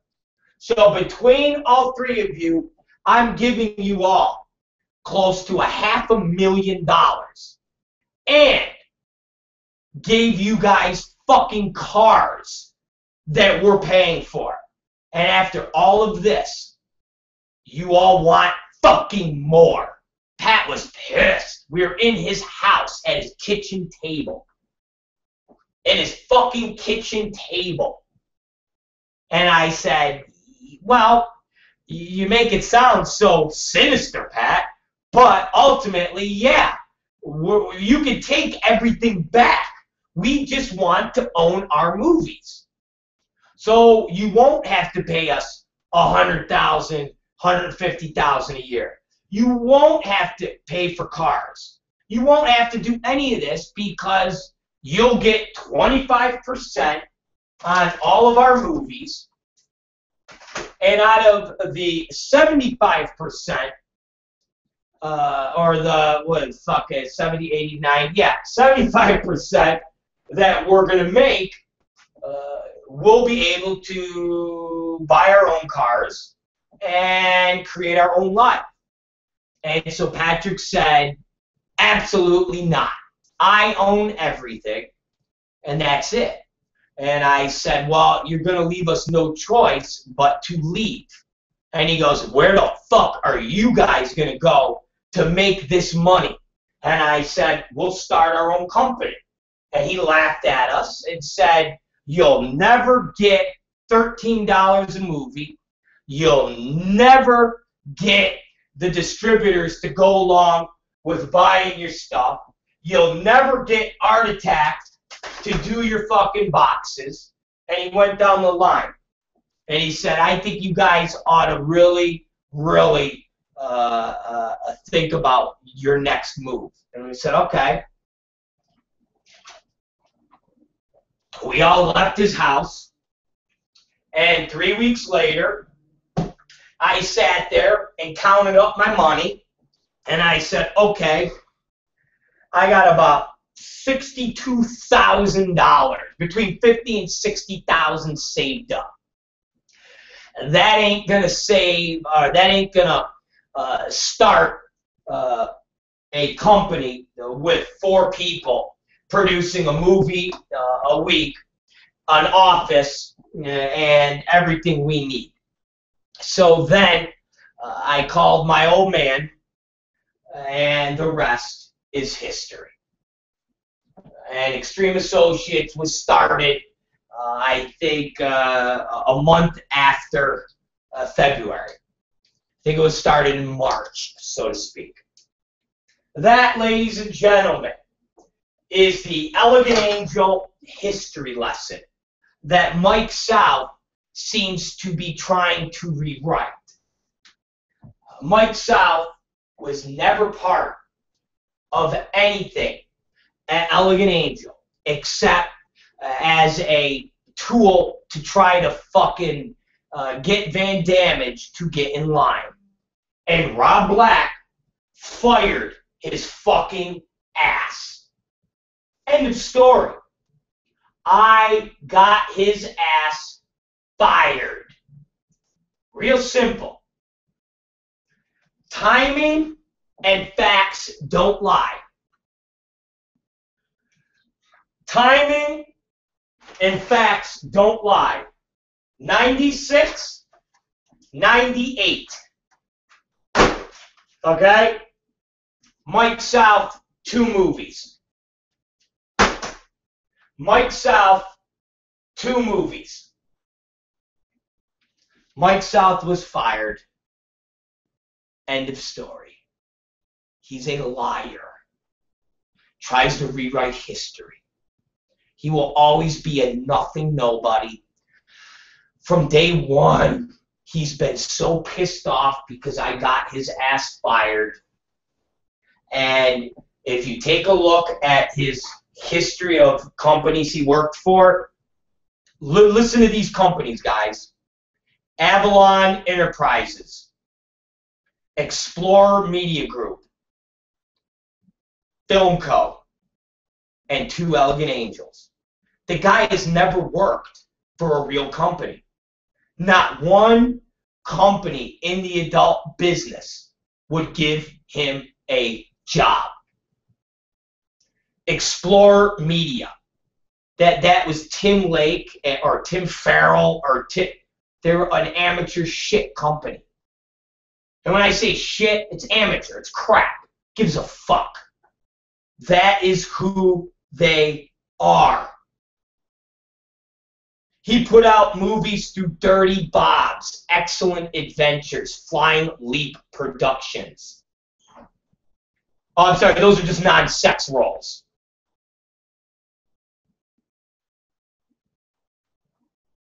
I'm sorry. Director, where he's directing Avalon. He put out 5 movies for Avalon Enterprises. 1 movie for South River. 2 movies for Elegant Angel. Okay? 1, 2, 3, 4, 5, 6, 7, 8, 9, 10, 11, 12. 12 movies for Explorer Media Group. And 3 movies for Film Co. and 1 movie for LBO Entertainment. That's his directing credits, guys. That's Mike South's directing credits. Once again, that backs up my contention that nobody ever liked this guy in the business. He never worked for any real company ever. Nobody would hire him except for Patrick Collins, or I should say Greg Alves. And he lasted 2 movies, and Rob Black got his ass fired. Again, proof is in the pudding. Take a look at IAFD.com. Take a look at these movies that he directed for. Take a look, guys. Take a look. After he got his ass fired, okay? After I got his ass fired, take a look at the companies that he fucking worked for. Avalon Enterprises, Confederate Cuties 1. Oh, great. I hate niggers. That's what he made. That's where he went from. After Rob Black got his ass fired, he went and made a line called I Hate Niggers Cuties #1, Avalon Enterprises. Cool.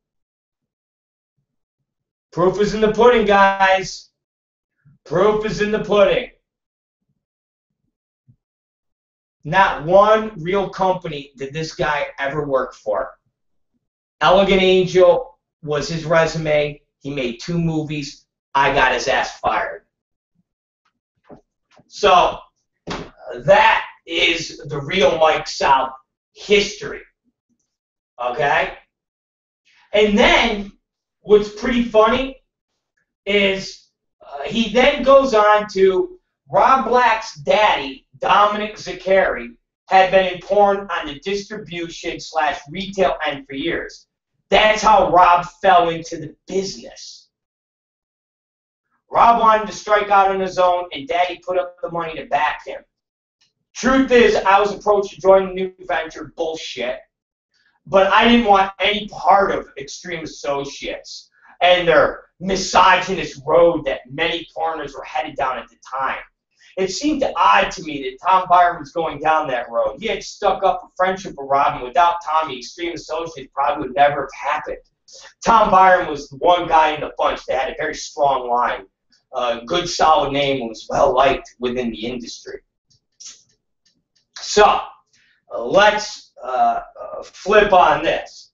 Mike South, either you are that disrespectful to the industry and the people that were part of this industry, or you're that ignorant that you have no idea and no clue about the industry, or both, and you're just a piece of shit who lives in a trailer, who eats squirrel, who's jealous that their daddy had them hunt squirrel for dinner while my dad was out there making fucking porn and getting arrested for this fucking business.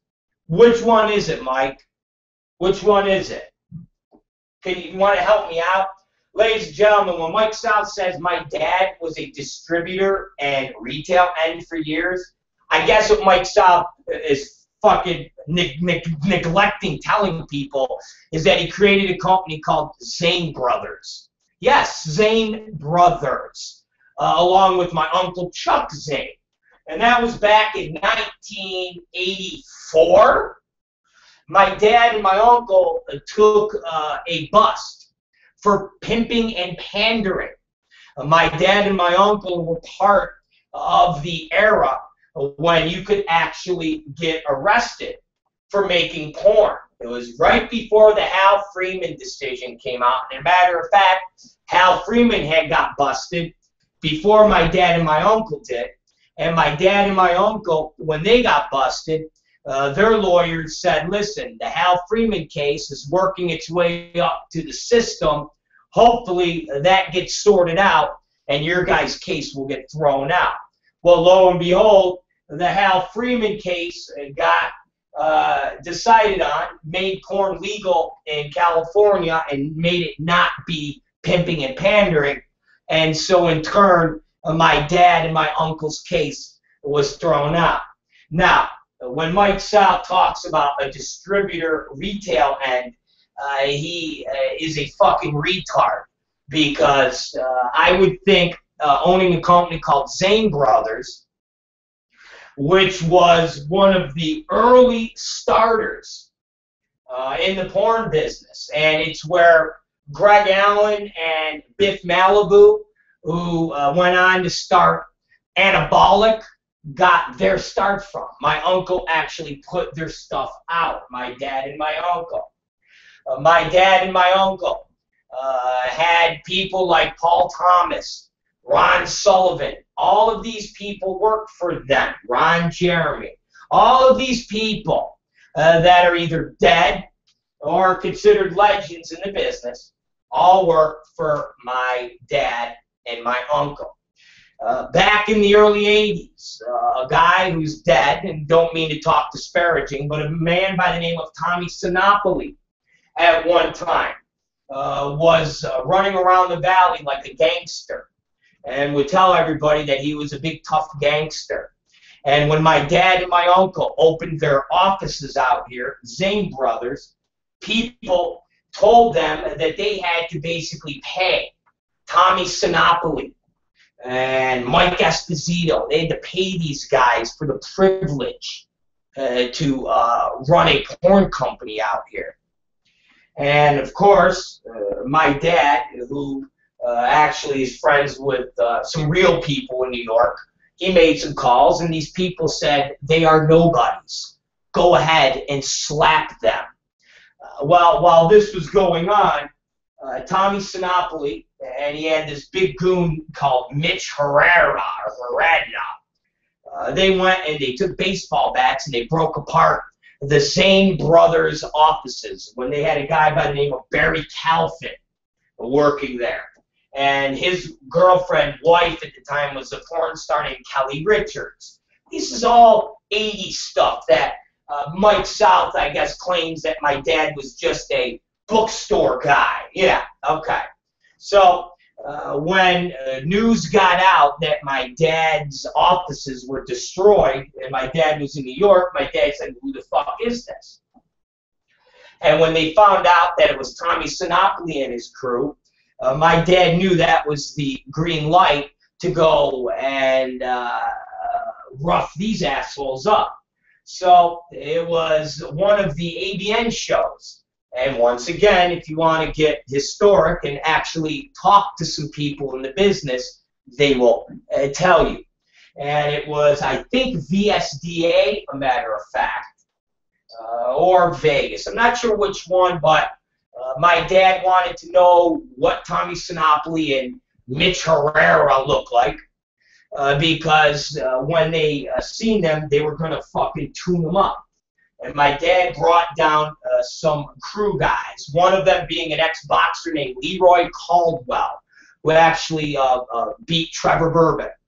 He also brought another boxer with him named Jose Caba, another rough and tumble guy. They all went to the show with one purpose, and that was to rough up Sinopoli and Esposito and whoever else was part of that crew. When they got to the show, And my dad sat there and just stared and looked, and somebody said, "There they are, Don. That's Tommy Sinopoli, and you see that big motherfucker he's standing with? That's Mitch Herrera." And before my uncle and Jose Caba and Leroy Caldwell could go and take care of business, my 5'8" Italian dad ran over. And as Tommy Sinopoli and Mitch Herrera seen this guy running towards them, the only thing they could think of was, what's going on? And my dad punched Herrera in the fucking face. And my dad said he had to jump up to punch this guy. As he punched him in his face, Tommy Sinopoli literally shit his pants and ran through the casino screaming that people were trying to kill him. As he ran through the casino, my father, my uncle, Leroy Caldwell, Jose Caba, and a couple other guys chased him, where Tommy Sinopoli jumped behind a pit boss and their table and started screaming people were trying to kill him, which in turn, a whole melee started. Guns were drawn from the casinos trying to figure out what was going on, and after it got sorted out, my dad and my uncle hightailed it out of that area because now Tommy Sinopoli was screaming to get the police, to get the police. Lo and behold, ladies and gentlemen, I would say a couple weeks later or a month later is when my dad, my uncle, and the Backside to the Future production that was shot was basically busted for pimping and pandering. And police raided our house in Rochester, my uncle's house in Rochester, my grandparents' house in Florida, the offices in California, and basically everywhere. And during all of the affidavits, what came out was, besides Stacy Donovan being a rat and ratting, people like Tommy Sinopoli also ratted and told that my dad and my uncle were these nefarious gangsters, and they were coming into the valley to do bad things and all sorts of great stuff like that. And so arrest warrants and things were put out for my dad and my uncle, and basically if the police would have grabbed them, they would have been bussed back from New York to Los Angeles. So instead, my dad and my uncle had tickets to go see Bone Crusher Smith fight Mike Tyson. And my dad didn't want to waste his tickets. My dad didn't want to waste his fucking tickets. So they decided to go to the fight first. Then they would leave Vegas, go into Los Angeles, and turn themselves in. So the guy, Dominic Zaccari, who was a retail end of bookstores, that guy went and turned himself in with my uncle as Zane brothers, and basically were indicted on pimping and pandering with connection to the movie Backside to the Future. Look it up, ladies and gentlemen. Once again, AVN reported this. Now, AVN wasn't a magazine back then. They were actually a pamphlet. It was basically a newsletter that consisted of like 7 pages. That's the history. So, again, Mike South really doesn't have his facts correct. And I would consider Zane Brothers one of the pioneers of extreme content. Max Hardcore, there would never have been a Max Hardcore without Zane. Jonathan Morgan was at Zane. Ashlyn Gear was at Zane. Jim Enright was at Zane. John Bowen was at Zane. Jesus Christ, the list goes on and on. Alberta, Tammy Ann, all of these people, Anabolic, Biff Malibu, Greg Allen, all of these people were from Zane. They were all from fucking Zane. Okay, Adela at Fine Ass Marketing worked for Zane. All of these people were at a company that had a history dating back to 1984. So Mike South needs to at least address facts for facts. All right. Now, we will continue. Now, Mike South just rambles on. Rob Black's problem is he lets his alligator mouth overload his hummingbird ass. Exactly. It's like, what are you talking about, jerk off? So, Mike South said Extreme never really had a chance. Rob was an inept businessman who constantly bounced checks to talent directors and AVN. Basically, everyone he owed money to. He never made good on them. He did porn that was so abysmally bad that even AVN wouldn't give him good reviews. No, they just gave me Best Director of the Year awards. Again, is this guy, he really just writes stuff. He really just writes stuff to fucking write stuff, and they're just flat out lies. They're just flat out lies. AVN wouldn't give him good reviews. Some companies would not shoot talent that shot for Extreme Associates. But all the people he screwed over, Tom Byron got the worst of it. Mostly because Tommy actually stuck by his friend. Eventually, Rob's mouth landed him in the legal system. Something some people are saying is about to happen again. What? Again, oh my God. Rob spent a year in federal prison. Did he mature as a result of that experience? I think we all know the answer to that. So, let's break this down. We started Extreme in 98. Okay? As always, Mike South is a revisionist of history because all of these money problems and issues that we had, as he would say, an inept businessman, started when we got busted.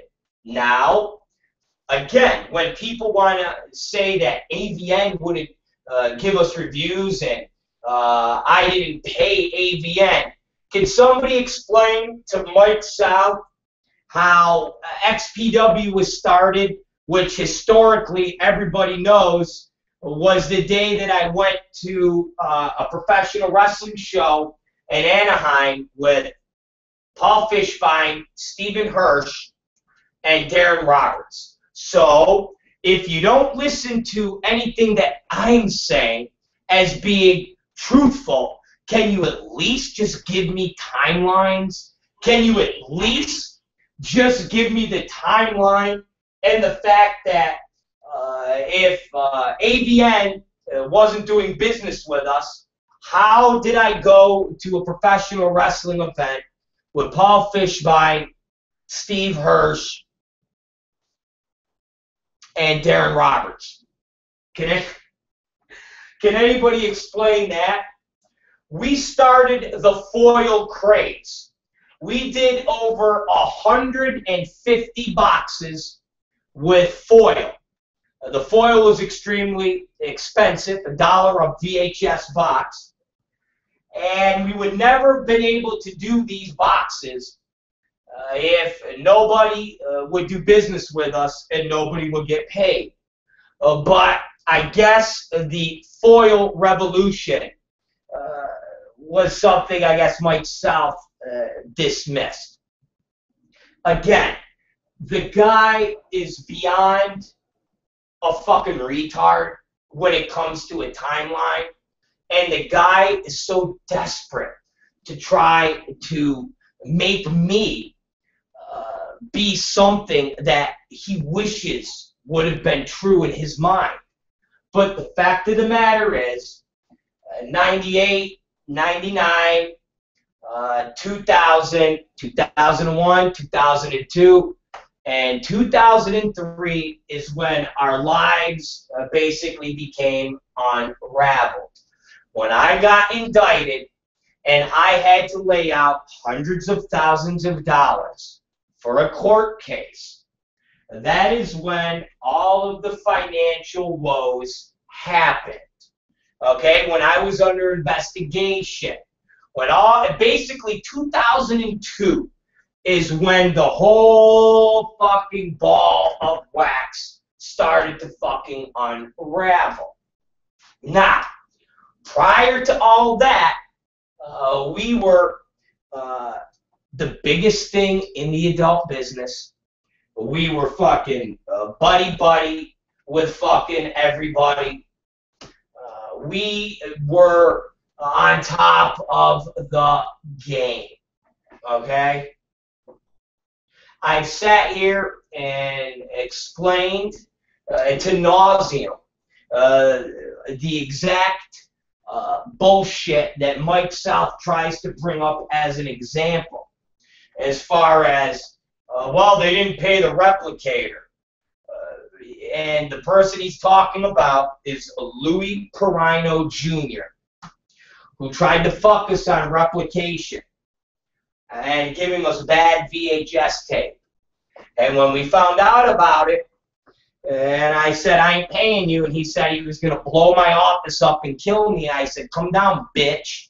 When he realized that I really would have fucking cut his legs off and shoved them up his ass, is when he sold the company to Ray Pistol, who then went and got Alan Gelbar to sue me. So, just like the old saying, everybody's a fucking wise guy until you punch them in their fucking face, and then they run to the cops. And other than that, when Mike South says, and I'd still love to know who are these people that everyone was owed money to. Who? And that I never made good on them. I wish you could I wish there would be a list. I wish there would be a list. I wish. I wish. Who got fucked? Okay? Who got fucked when we were fucking sitting on top of the fucking world? And the only thing I didn't do after we got busted, which every other company in this business did, but I never did it because I didn't want to fucking legally bury everybody, was go bankrupt. And if I would have gone bankrupt the minute I got indicted, then I could use the old saying of, well, we went bankrupt. I legally went bankrupt. Sorry, everybody. But we did it. I tried to make good on whatever I owed people when we got busted. I never went bankrupt. That's the only difference. I didn't go bankrupt. And I could have. And everybody told me I should have. But my feeling was, as long as I still have air in my lungs, as long as I'm still talking, even as long as I'm still sitting here on the fucking radio, and there's always a debt that somebody could say, yo, man, you owe me $50 from X amount of time. You're sitting there a millionaire now. Could you give me the $50? And I go, yeah, no problem. Here you go, bro. Here you go. Here's your $50. And as long as that option was still there, it wasn't telling somebody to go suck wind like you do when you go bankrupt. When I got sentenced and the government wanted me to pay $1 million fine and they added up all of my debt, it came out to almost $300,000. There's no money buried. There was nothing buried. I fucking did everything I could to keep the companies going. And I unloaded people, and these people got jobs, very good jobs, during that in-between time. And once again, Mike South, who is so perpetually full of shit for, I don't even have it here, for ABN to award me with the same award that they give John Stagliano and Larry Flint in 2006 seems kind of funny coming from a guy who is saying that I owed ABN and everybody hates me, but yet they gave me a fucking another award in 06. Fucking guy is seriously delusional. Okay? Guy is delusional.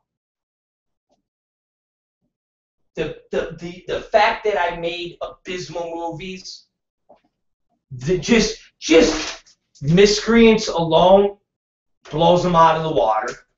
And the stuff we did at Extreme, what are you kidding me? We won Best Sex Comedy at Extreme. I won Best Non-Sex Performance at AVN. Again, what is he looking at?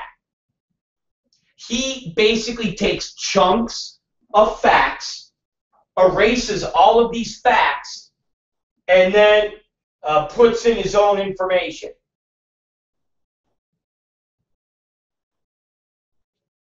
Think about it. He takes facts out,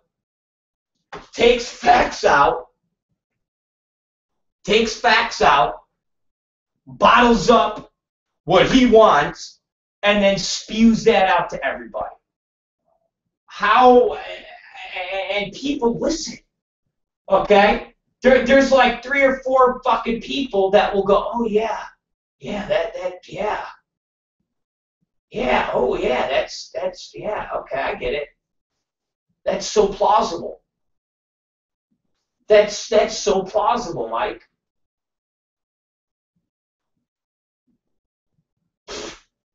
That's so plausible. What you said is just so fucking plausible. I would hope that when you try to lie about somebody, you actually lie about something that people can't prove is wrong. I mean, I guess that is something that South hasn't figured out yet. When you lie about something, you need to lie about something that somebody can't produce facts on. So the concept that we were not successful, like we left Patrick and all of a sudden we failed. It's just ludicrous. It's just ludicrous, and it's a complete lie. Okay. Now, this is one of the other best things that I've also heard from Mike South, and this being that. You ready for this one? Okay. Okay. Here you go. Several girls who worked for Extreme back in the day were told they wouldn't be hired by higher-end companies. I used to hear that quite a bit. Okay? Bullshit. Okay? And Extreme, he doesn't put this in his post. This is him commenting to somebody saying, Mike, you're so full of shit. He goes, and Extreme was far from successful. Had they been successful, they wouldn't have bounced checks to AVN and other magazines they took ads out in. Talent, Gene Ross, and pretty much anyone they did business with. Again, so you dismiss all the years before we got busted. Again, how does this guy literally come up with this bullshit. By the time Rob went down on the obscenity bus, Extreme was already dead. No shit, Extreme was dead in 2009. You're right, Mike South. This guy is an idiot. My obscenity case lasted for 8 years. I beat the case the first time. That's a precedent. It's in all the legal books. Sorry. Sorry about that. I don't know what else to tell you, but Mike South's timeline's a little wrong. Okay?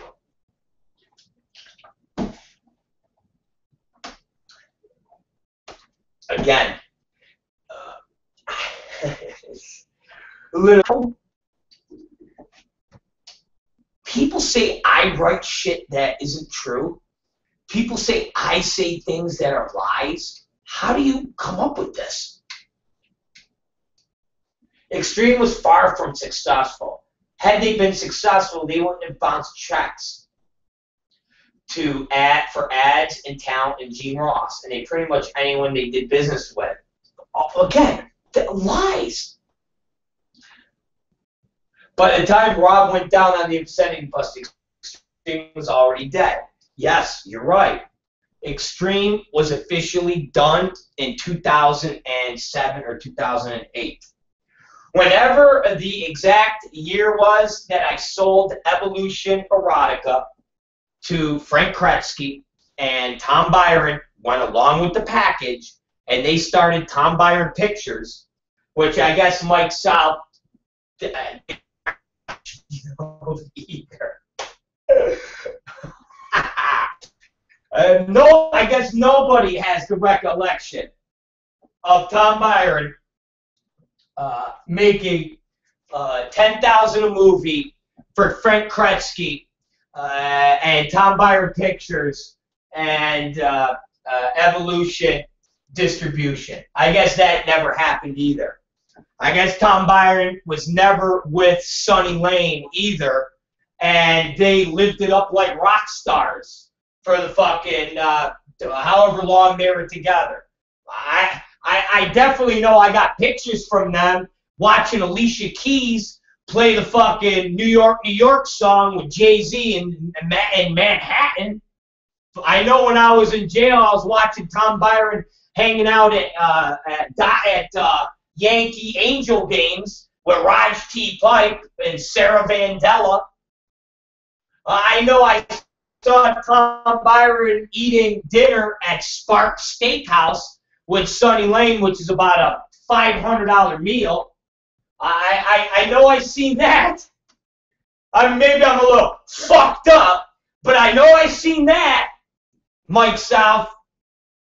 So, you know, fucking unbelievable. And ladies and gentlemen, the notion of Mike South saying that talent that worked for us couldn't get jobs by big companies. All right, so now let's go through this list because I'm getting over this and I got to do the news. But I've done this so many times that it just gets nauseating. Okay, I'll start with this one person we call Blob Zombie. His name is David Aaron Clark.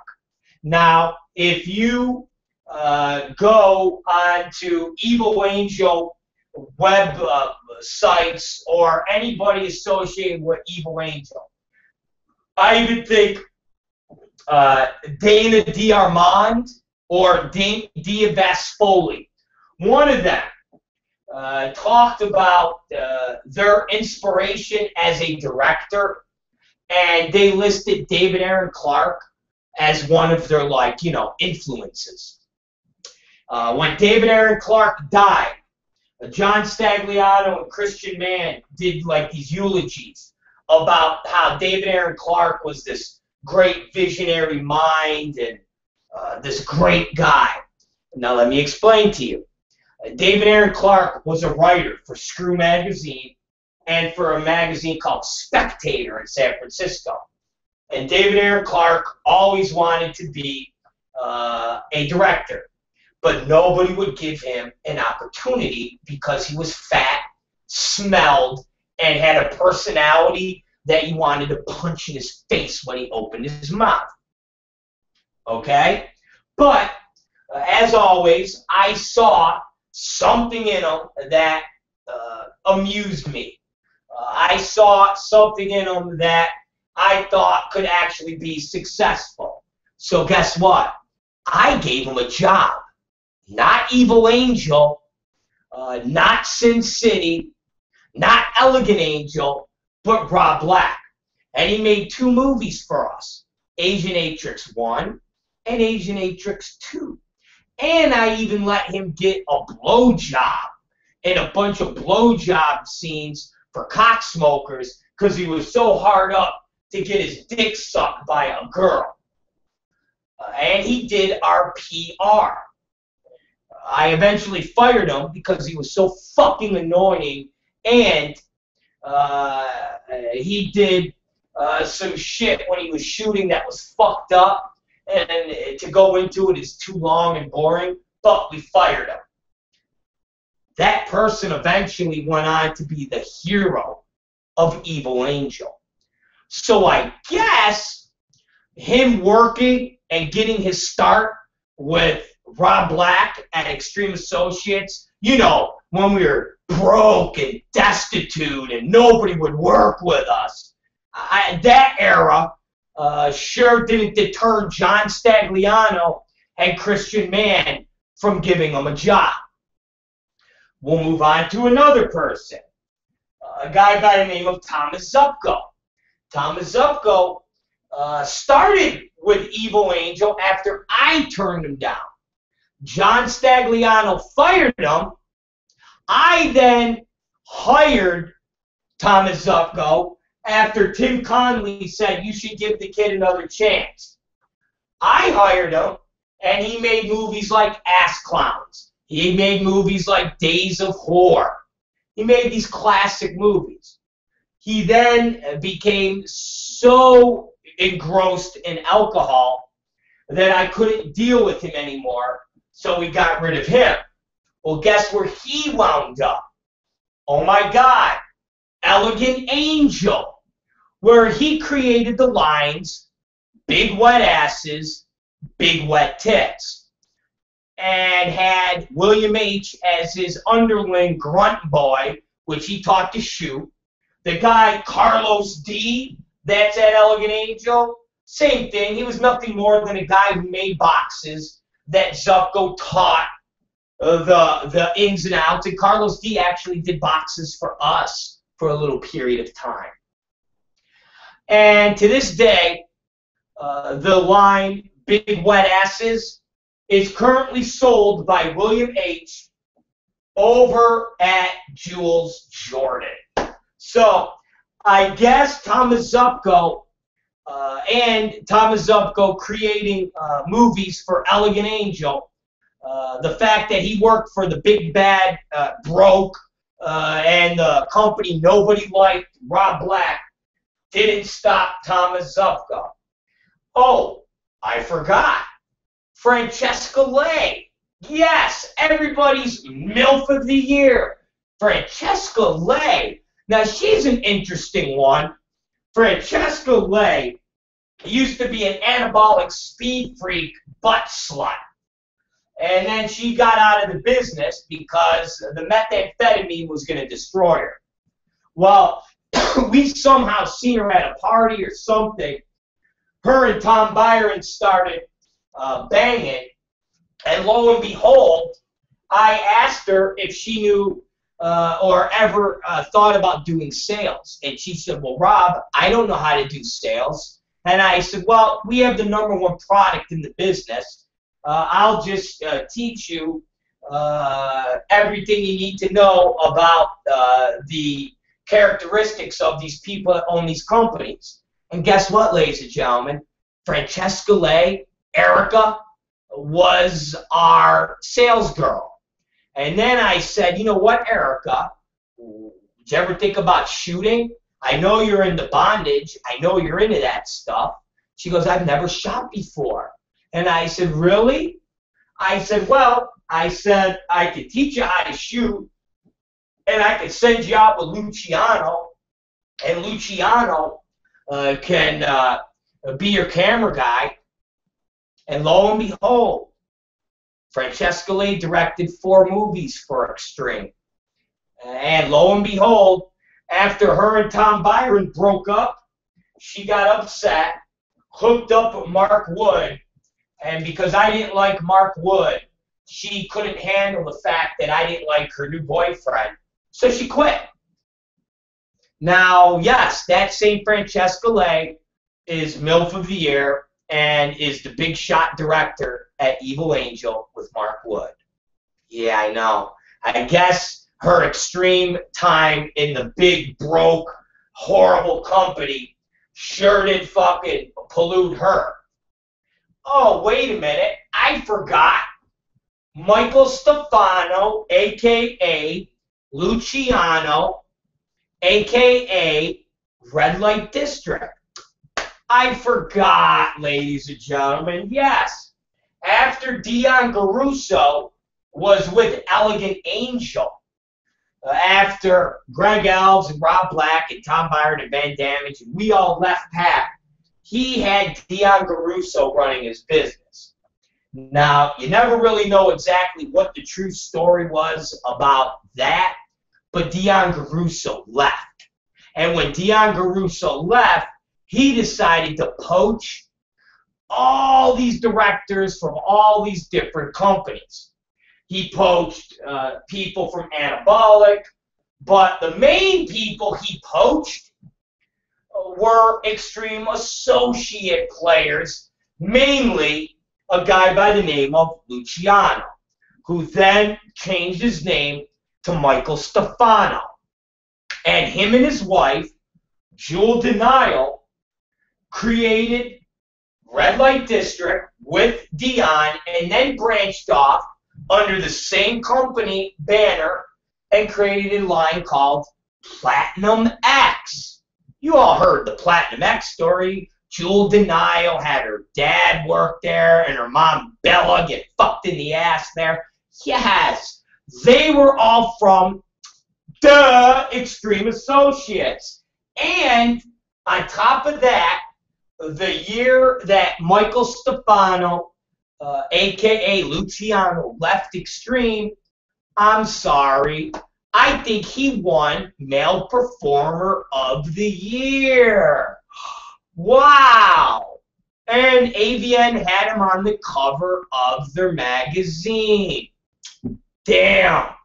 I guess that being with evil, bad Extreme Associates didn't deter him from working for a big company. Matter of fact, he was part of building the big company that created One Night in Paris and basically was the biggest thing in the business for about 2 to 3 years, and that's Red Light District. Now, we could just keep going off a performer. How about Aurora Snow? I got about, Jesus Christ, 17 scenes with Aurora Snow in it, and I think Aurora Snow went on to being a director at Sin City and a contract star. Or maybe that's just me. Maybe that's just silly me. I don't know. Again, the list goes on and on and on. Okay? It really does. The list goes on and on and on. Mike South, we could do this all day, asshole. We really can. And we can, and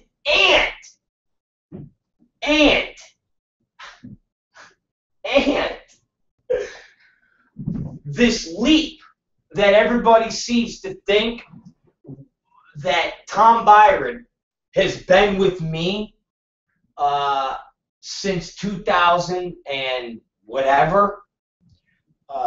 Once again, There was a company called Tom Byron Pictures, a company called Evolution Distribution. And in 2007 or 2008, when I sold the company to Frank Kretzky, because I knew I was going to be going to jail soon, Tom Byron went. And most of the people in this business, from Christian XXX to Leroy Myers and the Human Sexapede, all worked for Tom Byron.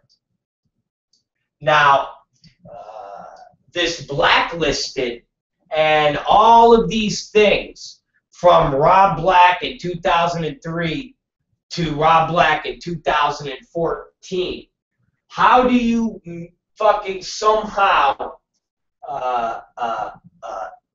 forget the Frank Kretzky, IVD, Tom Byron Pictures era? When Tom Byron should be Jules Jordan. Jules Jordan owning his own company and having fucking 13 people work for him? Really? That Tom Byron? I'm so confused on this.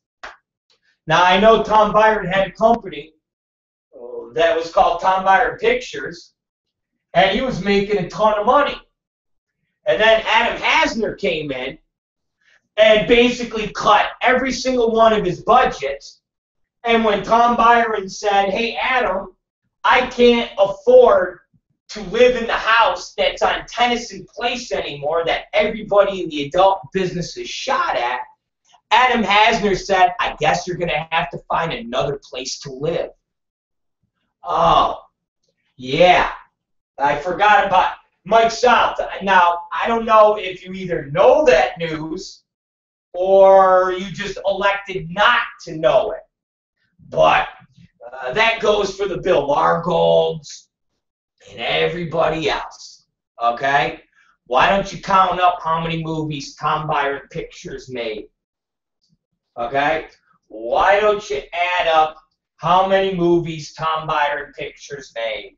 Why don't you keep track of how long Tom Byron Pictures was in business? Why don't you ask Tom Byron about the $5,000 a month house he had on Tennyson Place? Rob Black wasn't part of that. Ask Tom Byron when Adam Hasner said to him, we're cutting all your budgets. And Tom Byron literally said, well, how the fuck do I pay for this house? Ask Tom Byron about paying Greg and shit. Call up Tim Von Swine. Tim Von Swine used to get paid by Tom Byron to make movies. Call Leroy Myers. Leroy Myers made movies for Tom Byron. It wasn't Rob Black. Somebody needs to address those situations. I guess what Adam Hasner and Frank Kretzky. And somebody asked, what happened there? What happened there? What happened? Again, Mike South, you definitely need to get your fucking information correct. You really do. All right? You need to get your information correct because you look stupid when you're trying to talk shit, and at the end of the day, the shit you're talking are nothing but lies. They're lies. They've always been lies.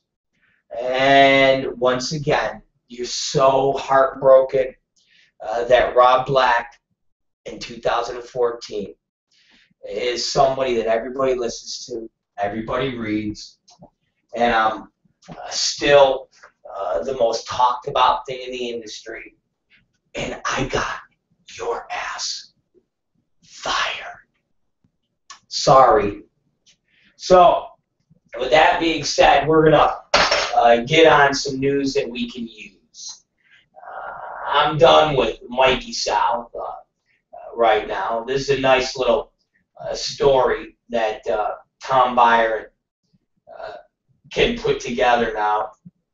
And interesting side fact, one of the people posted a post to Mike South's site, and Mike South deleted it last night. So it just shows you anything that you should go on to Mike South's site to read, any of those posts, they're all vetted. They're all gone through. They're all approved by Mike South. It's him and 3 other people that post, and they post under anonymous names. And that's it. And they literally have no fucking knowledge of anything. They have no knowledge of anything. And they can't even dispute anything I'm saying. They can't even dispute it. That's what's even funnier. They can't even dispute what I'm saying.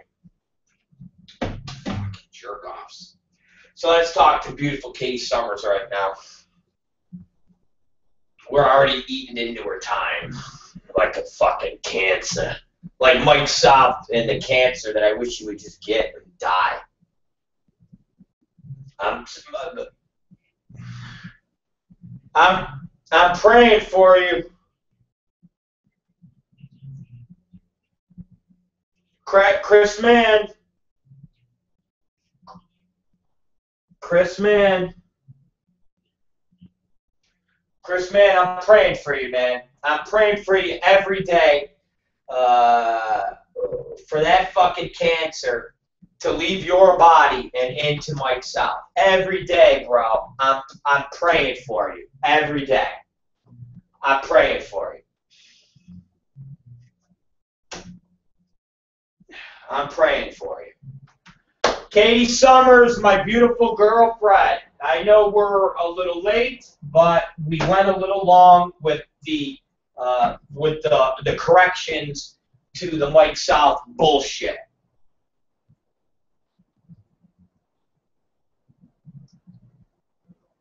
Yeah, the all-wise Mike South. Because I still can't believe somebody can just write lies and just get away with literally writing lies. But hey, what are you gonna do? It is what it is.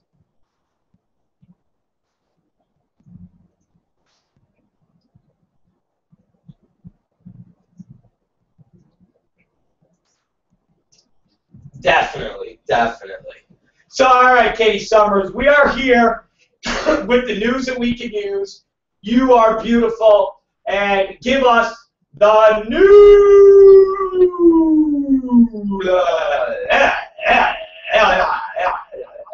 that we can use.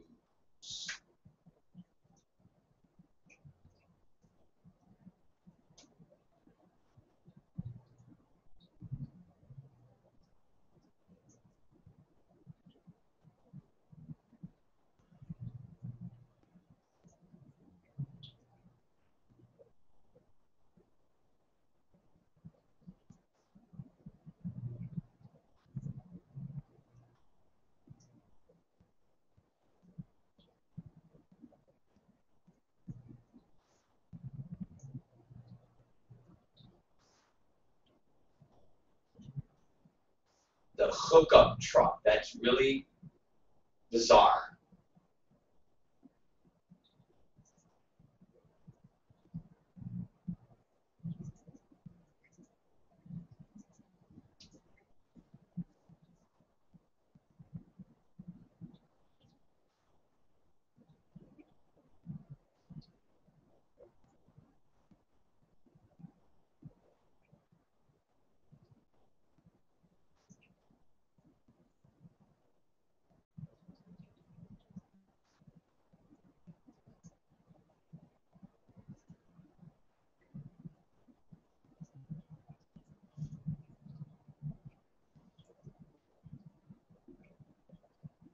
Okay.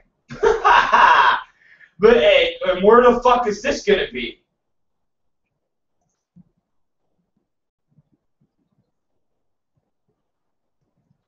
In fucking Oakland. Who the fuck wants to go try to hook up for sex in fucking Oakland? They'll get fucking killed.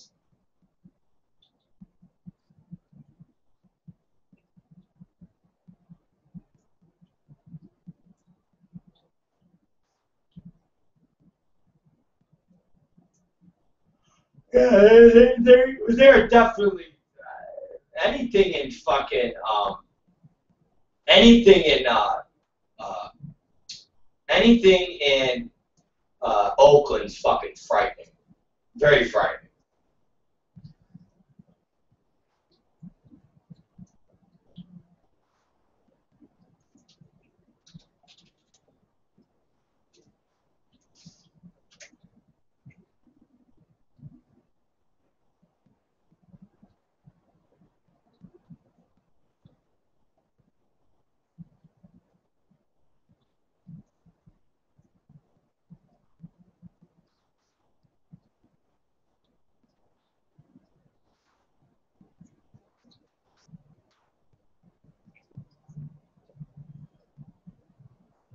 Fucking bizarre, man. I don't know. Is that?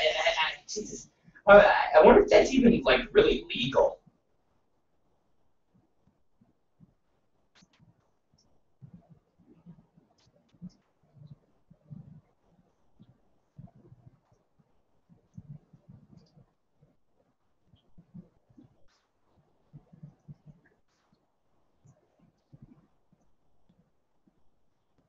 I got you. Well, yeah, I guess there would be, but yeah, I can't see them. I can't see them. I can't see them bringing that.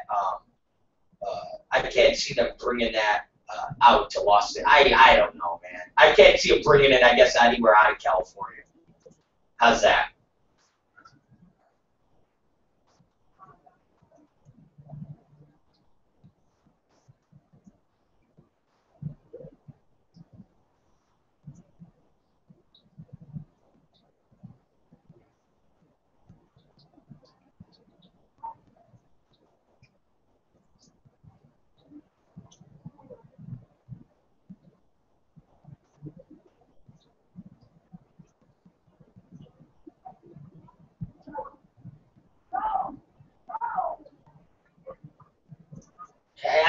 I know, but you're like providing a.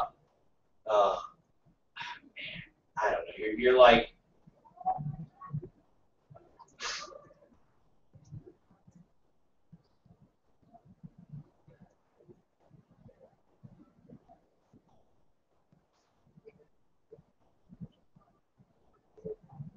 You're funny.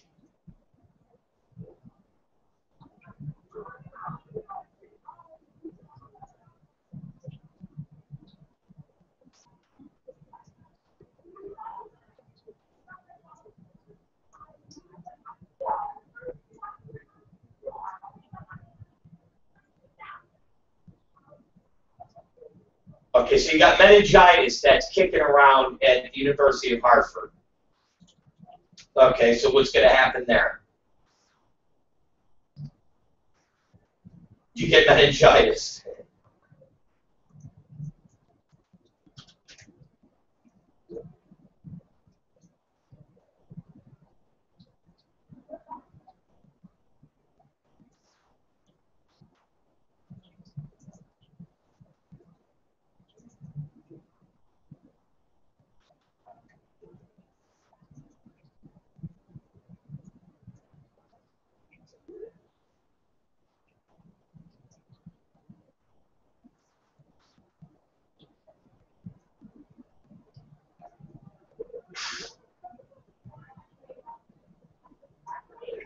Oh man. All right. Well, then, Okay. All right. No meningitis.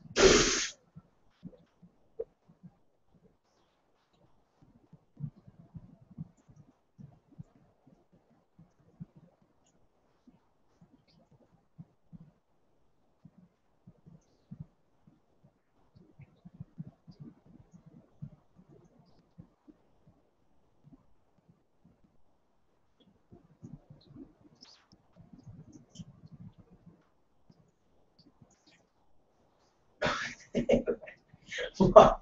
What? Say it again.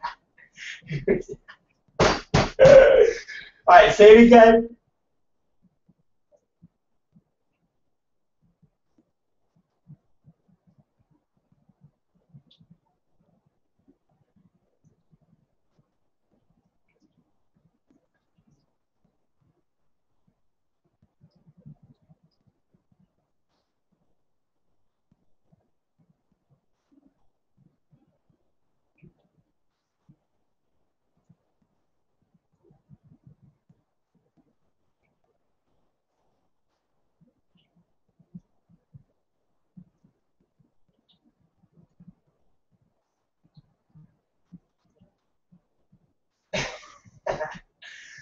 Okay. But he's not cured.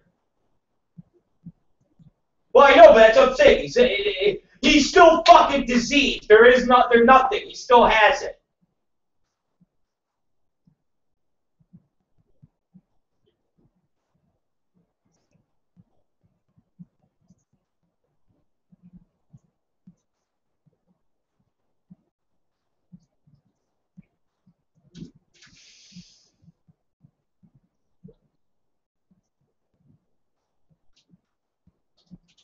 Yeah, man. I don't want no fucking MERS. I don't know about this whole MERS thing. We definitely can't have MERS around us. No MERS. No MERS. No fucking MERS.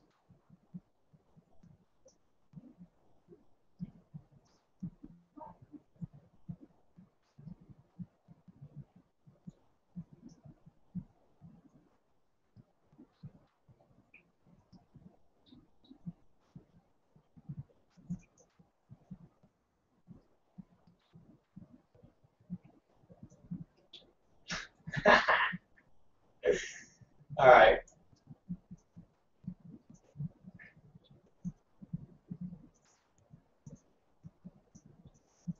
Fucking MERS.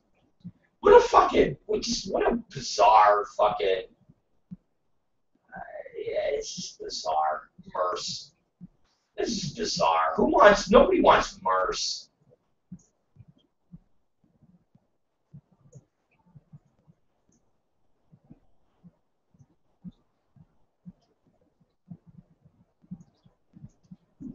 Nobody wants MERS.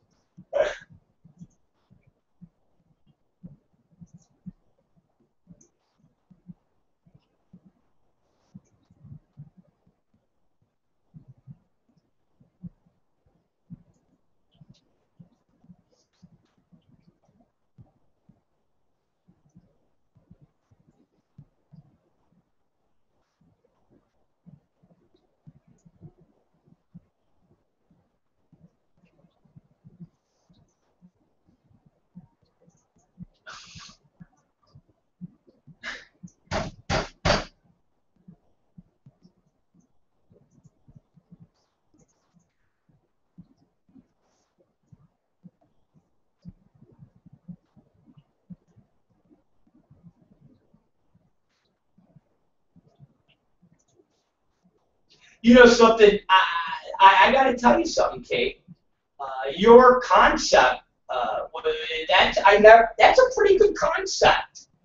As silly as that sounds, but your concept of ultimately when you have HIV/AIDS and you die, you're still going to die of fucking AIDS. And at the end of the day, they're going to say you died of AIDS.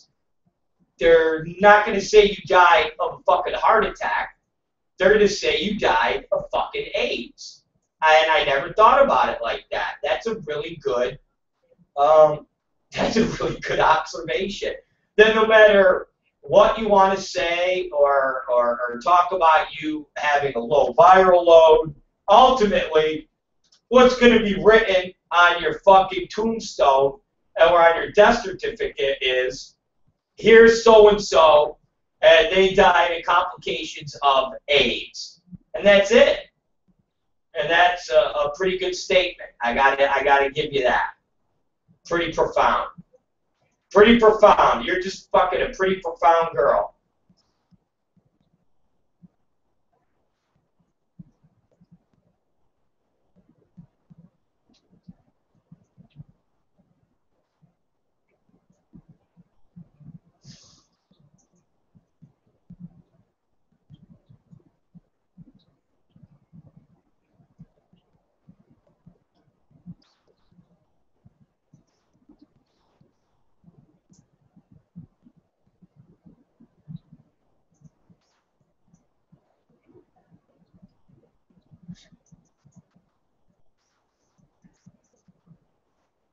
Oh man, you're right. Yeah, what can I say? You're when you're right, you're right. You're fucking right. You're pretty you're on top of the game, girl. You're on top of the game. You are the kid. It's time to play the game! Da-da-da, da-da-da. I'm gonna get that Triple H song. It's time to play the game! I know it is.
That, I gotta tell you, that was a great bit.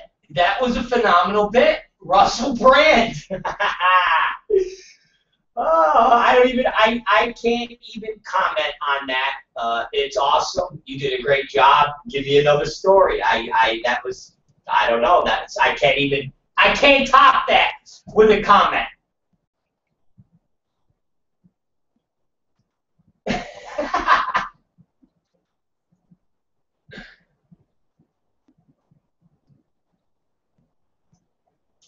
that that was the best. What are you talking about? That was great.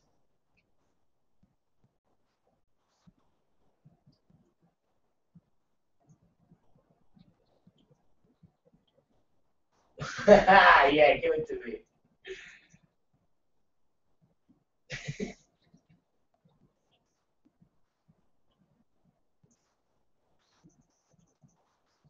Yes.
Joanne, no,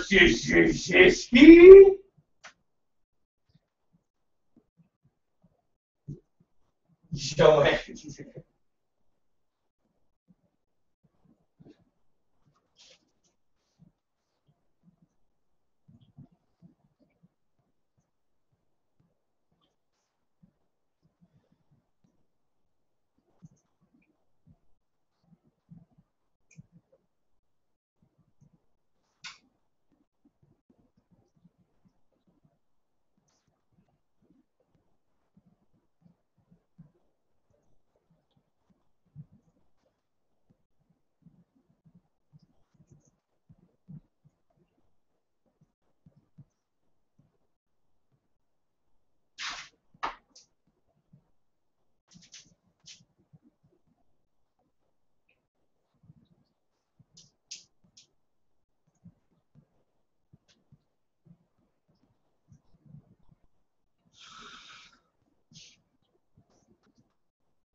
What's the fucking what moment? To retards?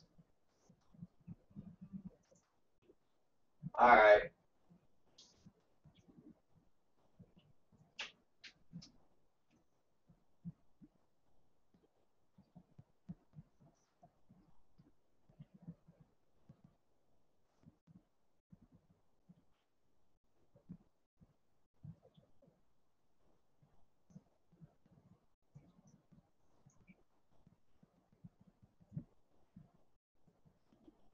Ah, okay, that's the what moment.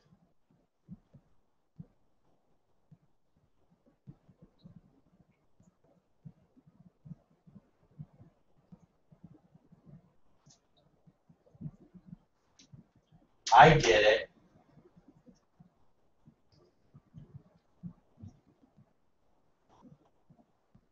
What?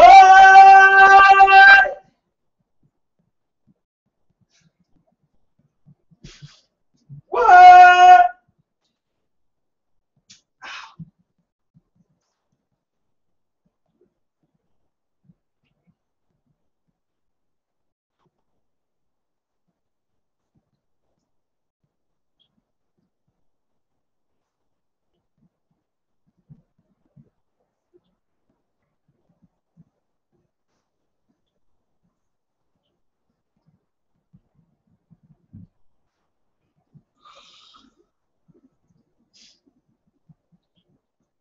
Oh, Jesus.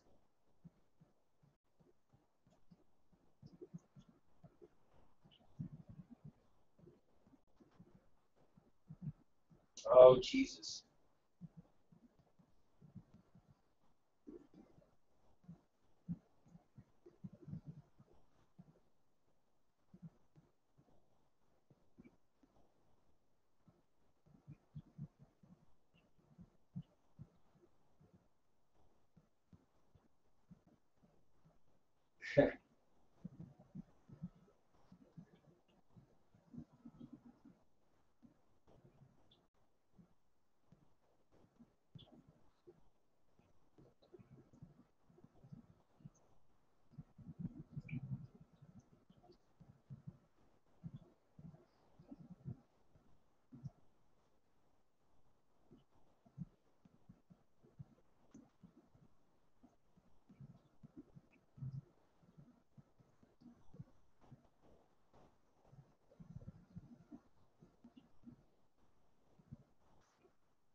So they're showing porn to kids in teacher in sex ed class. Biology. My bad. Biology. It's bad. That's bad. It's bad. Bad. Bad. Bad.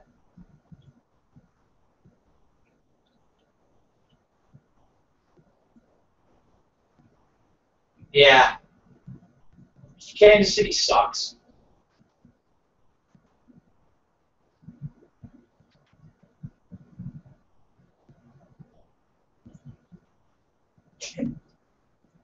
Chiefs fans. They're Chiefs fans.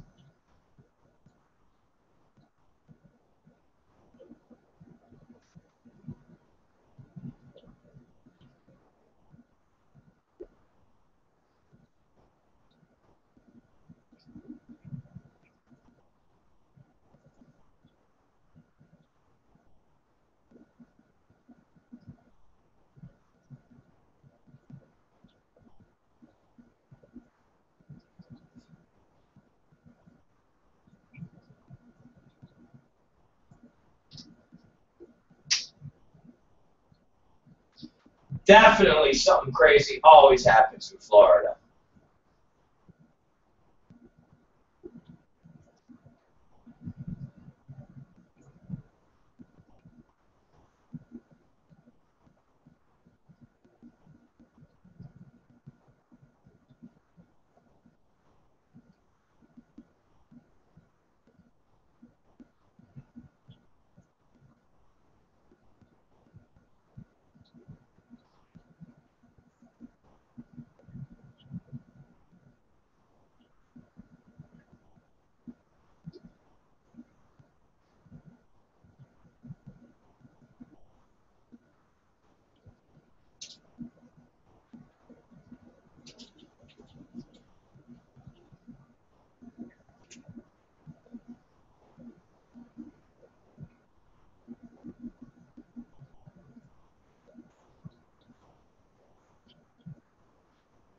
So, man.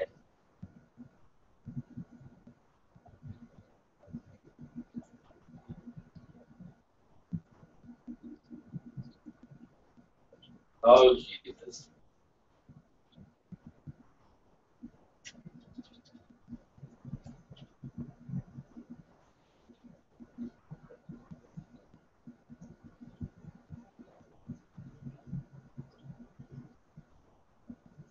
Oh, Jesus. Bad news. Bad news.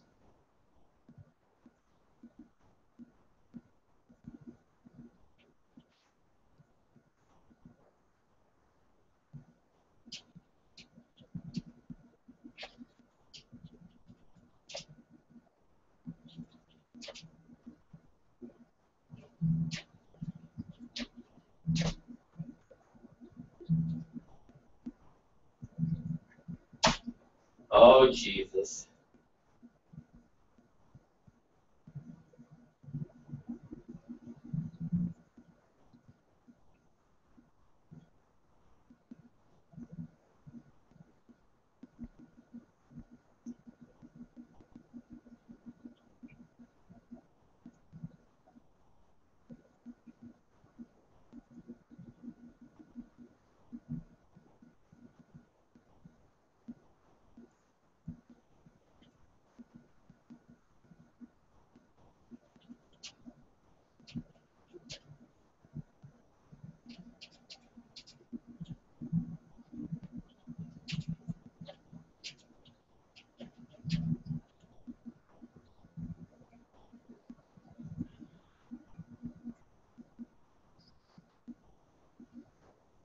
Oh, yeah.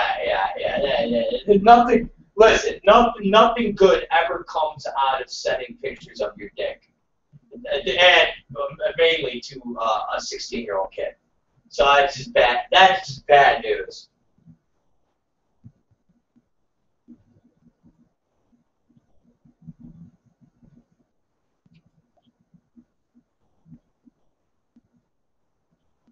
Oh,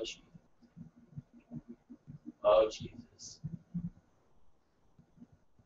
Oh, Jesus.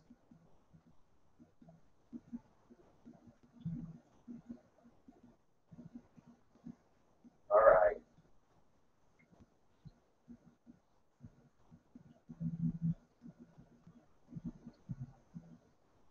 Oh,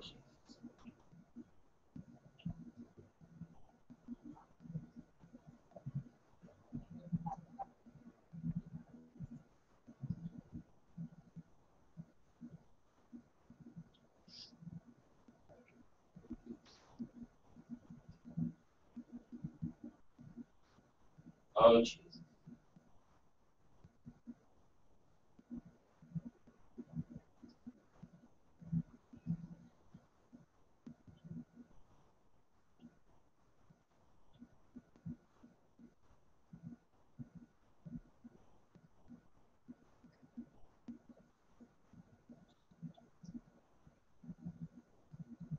Oh, Jesus.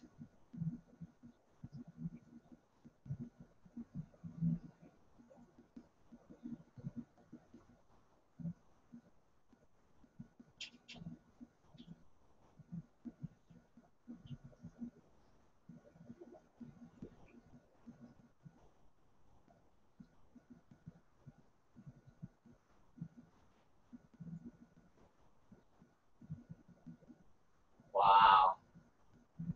Wow. That's just, wow. That's just crazy.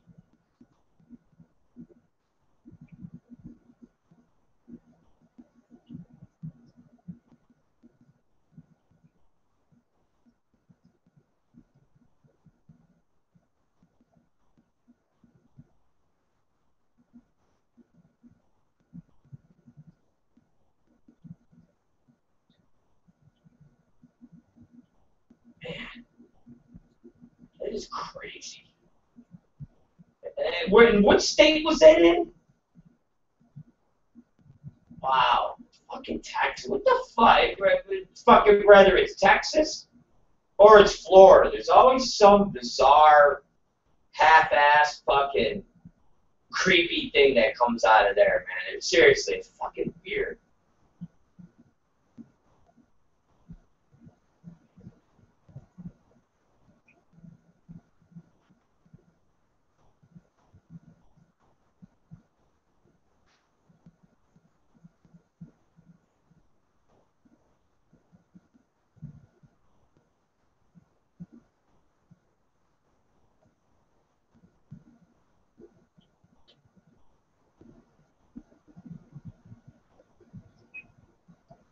Wow. Well, it's just, fuck, it's weird. I can't believe, I got to imagine that that will somehow get overturned. Like, yeah, I got to, because you can appeal a judge's decision. Well, I know you can do it in federal. I don't know how you can do it in state, but I got to imagine you could do it in federal or in state. I got to imagine. But fuck do I know? But that's horrible. That's just horrible.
Yeah, I don't think they're becoming anything other than what they are, which is a bunch of fucking, yeah, Republican assholes.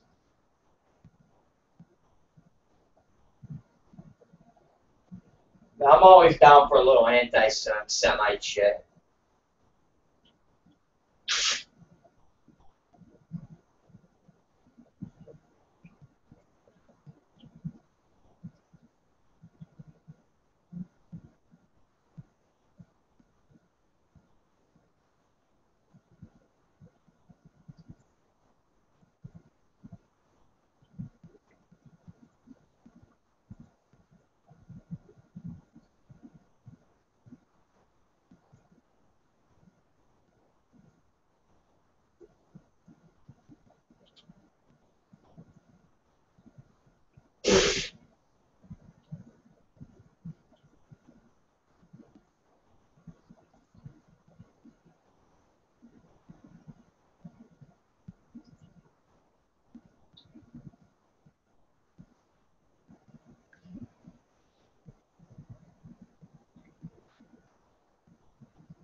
What?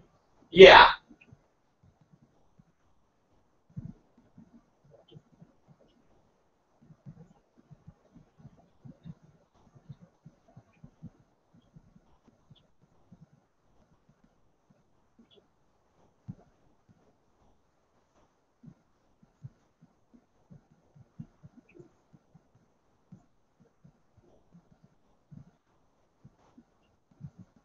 But what guy? But what was he saying?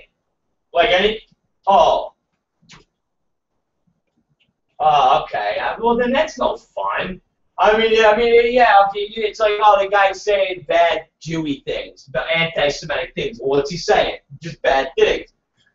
It's like, what's he saying? Hey, this is fucking Jaime Town, or this is, Kike Central, or fucking hail fucking Hitler. Like, I want to know what the fucking remarks were. Don't tell them, not you. I'm just saying the newspaper for them to just say anti-Semitic stuff, but they don't give us the good shit. It's kind of a fucking dick tease, don't you? It's kind of a anti-Semitic tease, don't you think?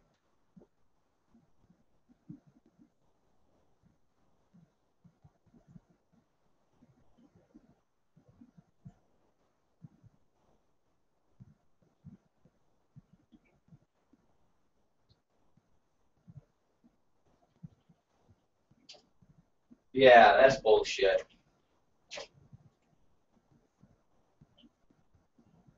Exactly. We want to know what racist shit was said. It's fucking bullshit.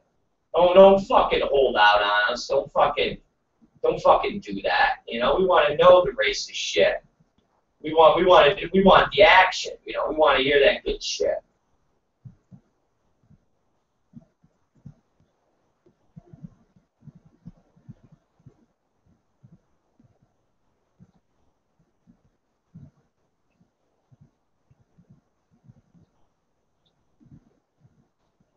Oh, oh Jesus.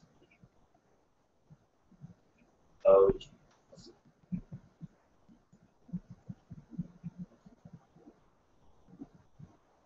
oh Jesus.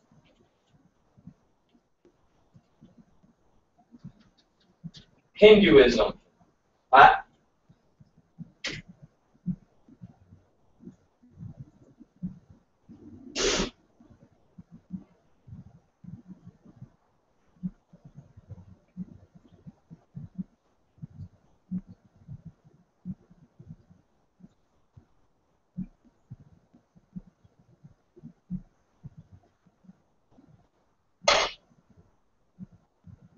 what did he do?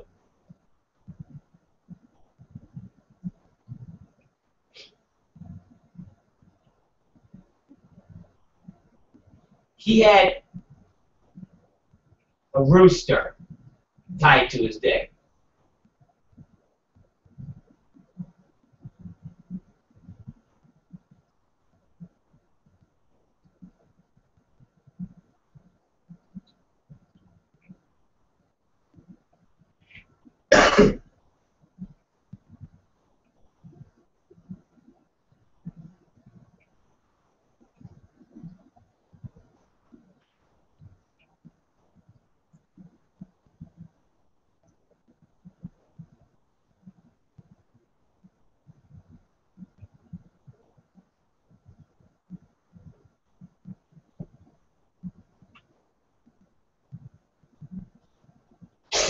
And found guilty.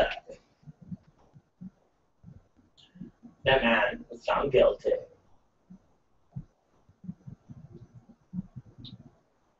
That man was found guilty. And got a rooster tied to his cock. Okay? And his rooster, it was tied to his cock. I love that.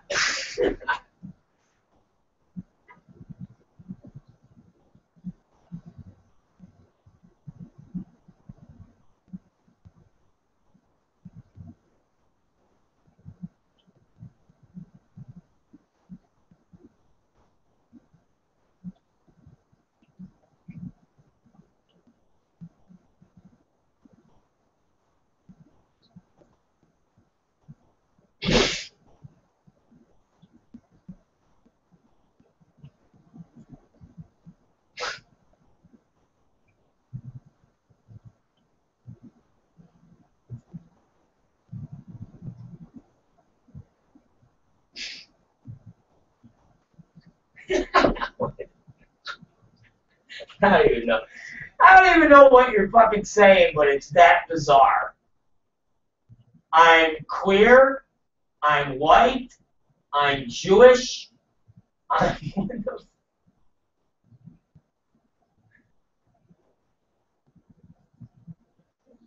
I'm queer. I'm white. I'm Jewish. I'm male. I'm white. I'm queer. And I'm Jewish.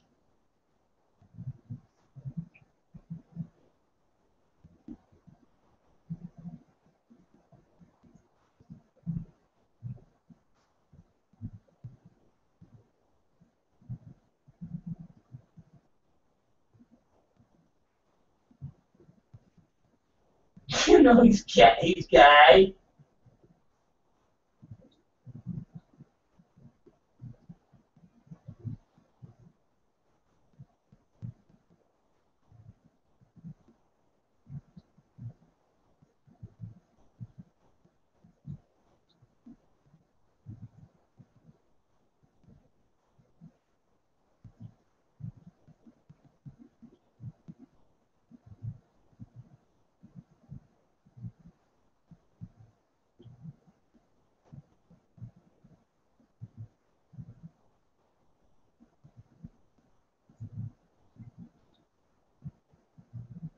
They do speak Hebrew.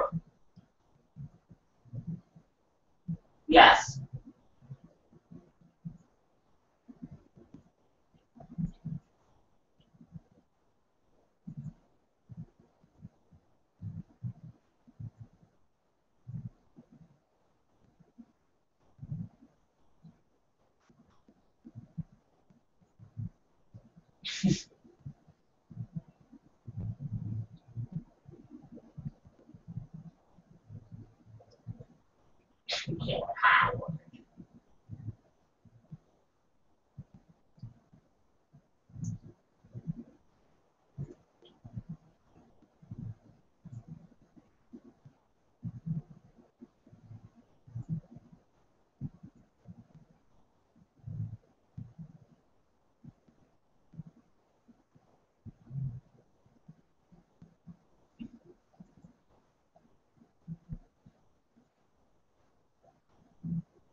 Still wait. Still wait. Still wait.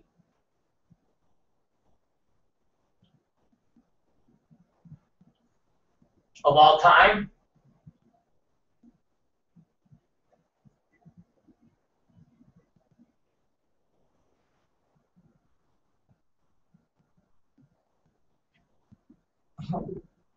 The international. Today's the start of the International Clitoris Week. Well, what does that entail?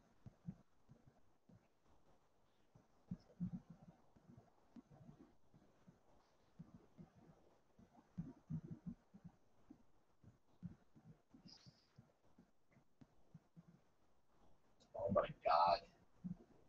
You're.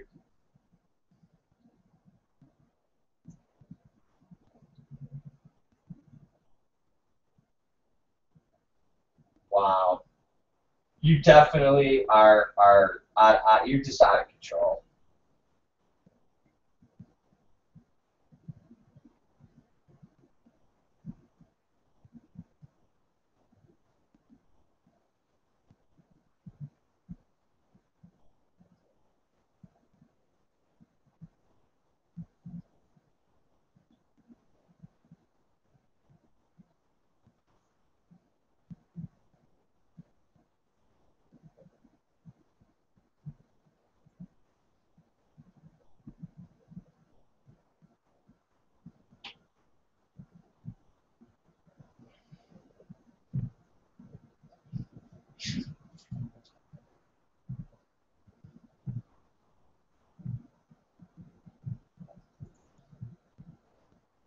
Oh, Jesus.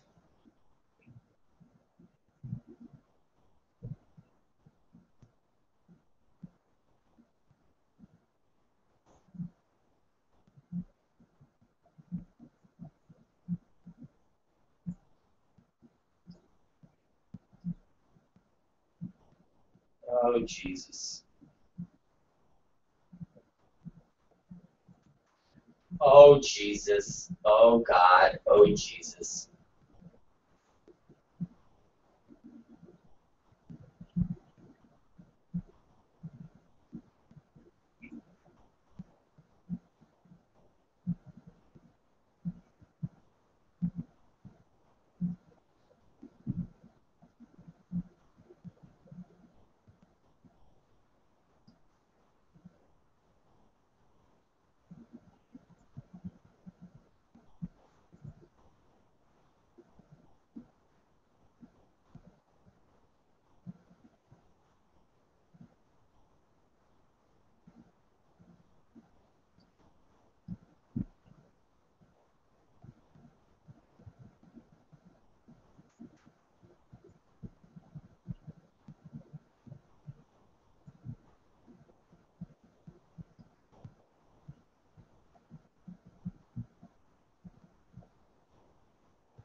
Oh, Jesus.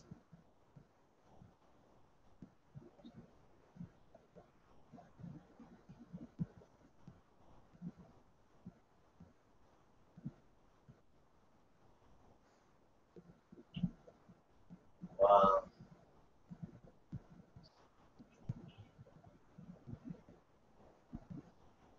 Uh-oh.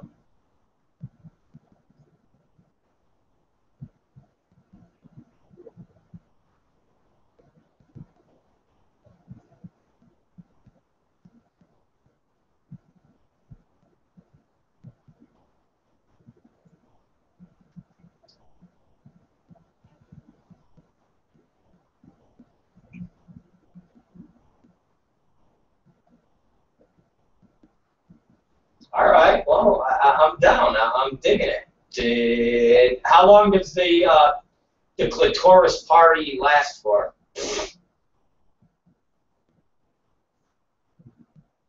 All right. So it's over. It's over. All right. So we can celebrate it up until Sunday. Uh,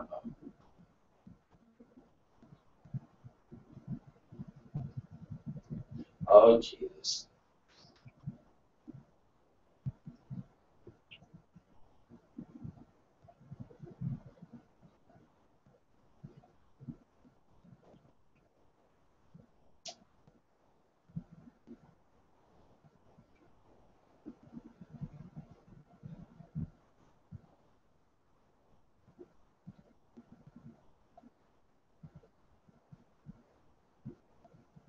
Wow.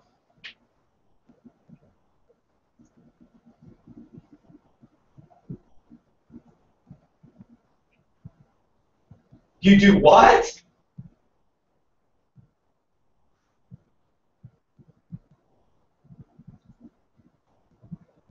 Oh my God. Oh Jesus. Oh my. Oh my. Oh my. Oh my. All right.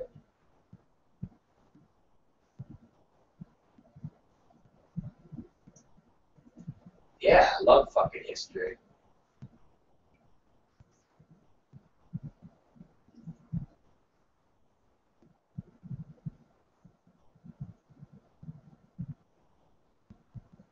Hell,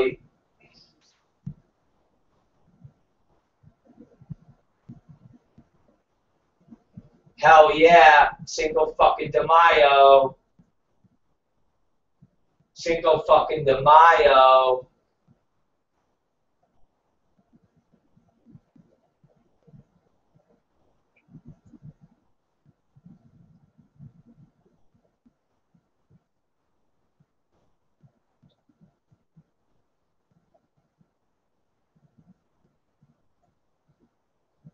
Okay.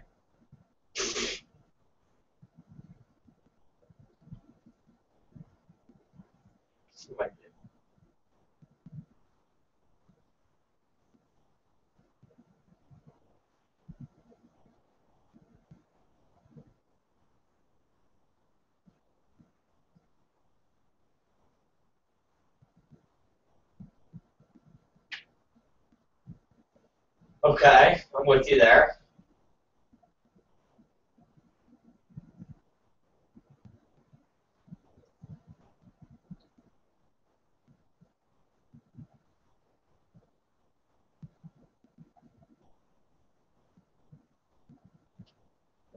Yeah.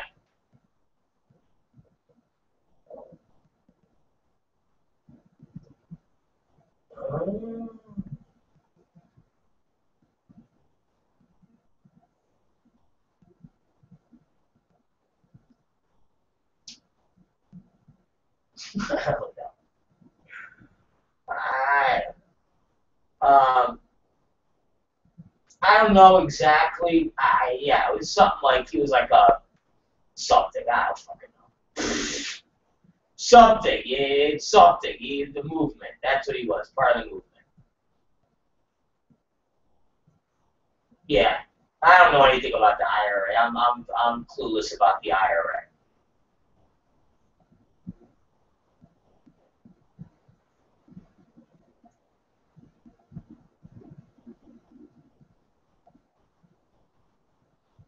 Oh no. All right. Oh no.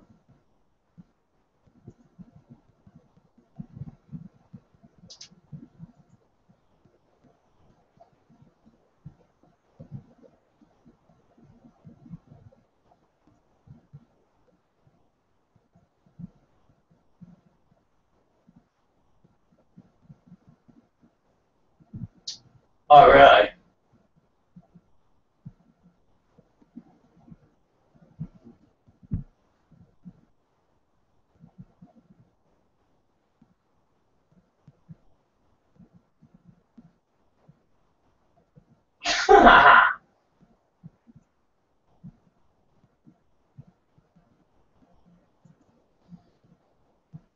All right, well, I like those days in history, and that's an awesome day in history, and that is it. So tell everybody, Katie Summers, what is going to be going on with you for the rest of the day. Oh, Jesus.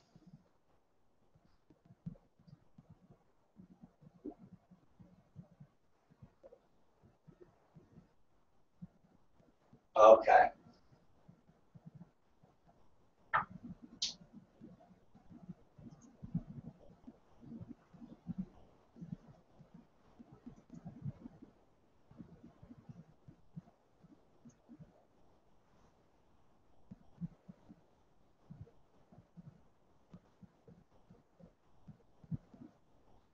Oh, Jesus.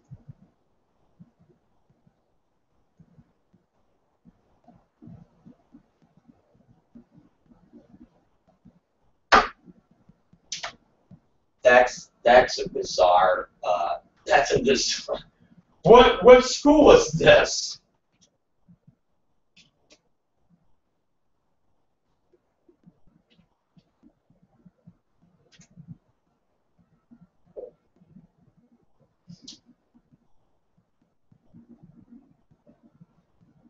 I know. I wonder who the fuck was their uh,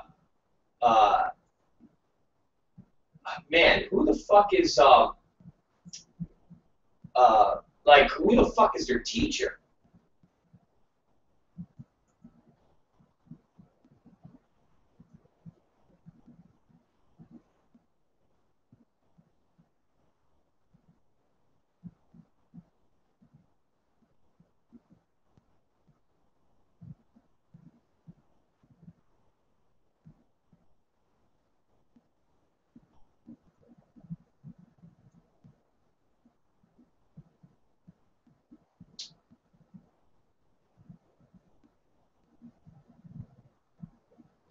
Very bizarre.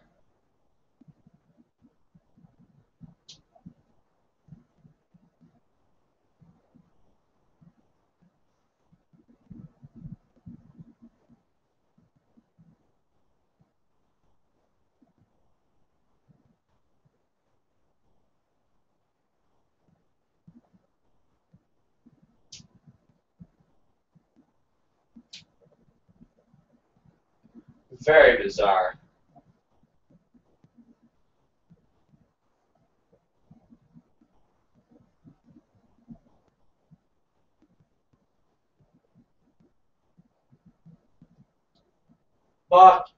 Fuck, yeah. Alright, Summers, talk to you later, baby. Bye-bye. Bye-bye. Alright, the Rob Black Show here. And that was the news that we can use. And we're done. And we're out. And we're finished. And that was Katie Summers. Alright, guys. It's Rob Black here, and we're signing off. Oh, man. We'll see you guys tomorrow at 12 o'clock. Same time and same hour and blah, blah, blah, blah, blah. Talk to you guys later. It's been a great show. And we'll be back tomorrow at noon. Goodbye. You know what? I think they actually have the music box fixed. We'll see. Hold on. Don't quote me on it, but let's see. I can tell you right now. Let's see. Might be. I think so. Here it goes. Oh, my legs are tired. Oh, Jesus, it worked. They fixed it. What do we got? There you guys.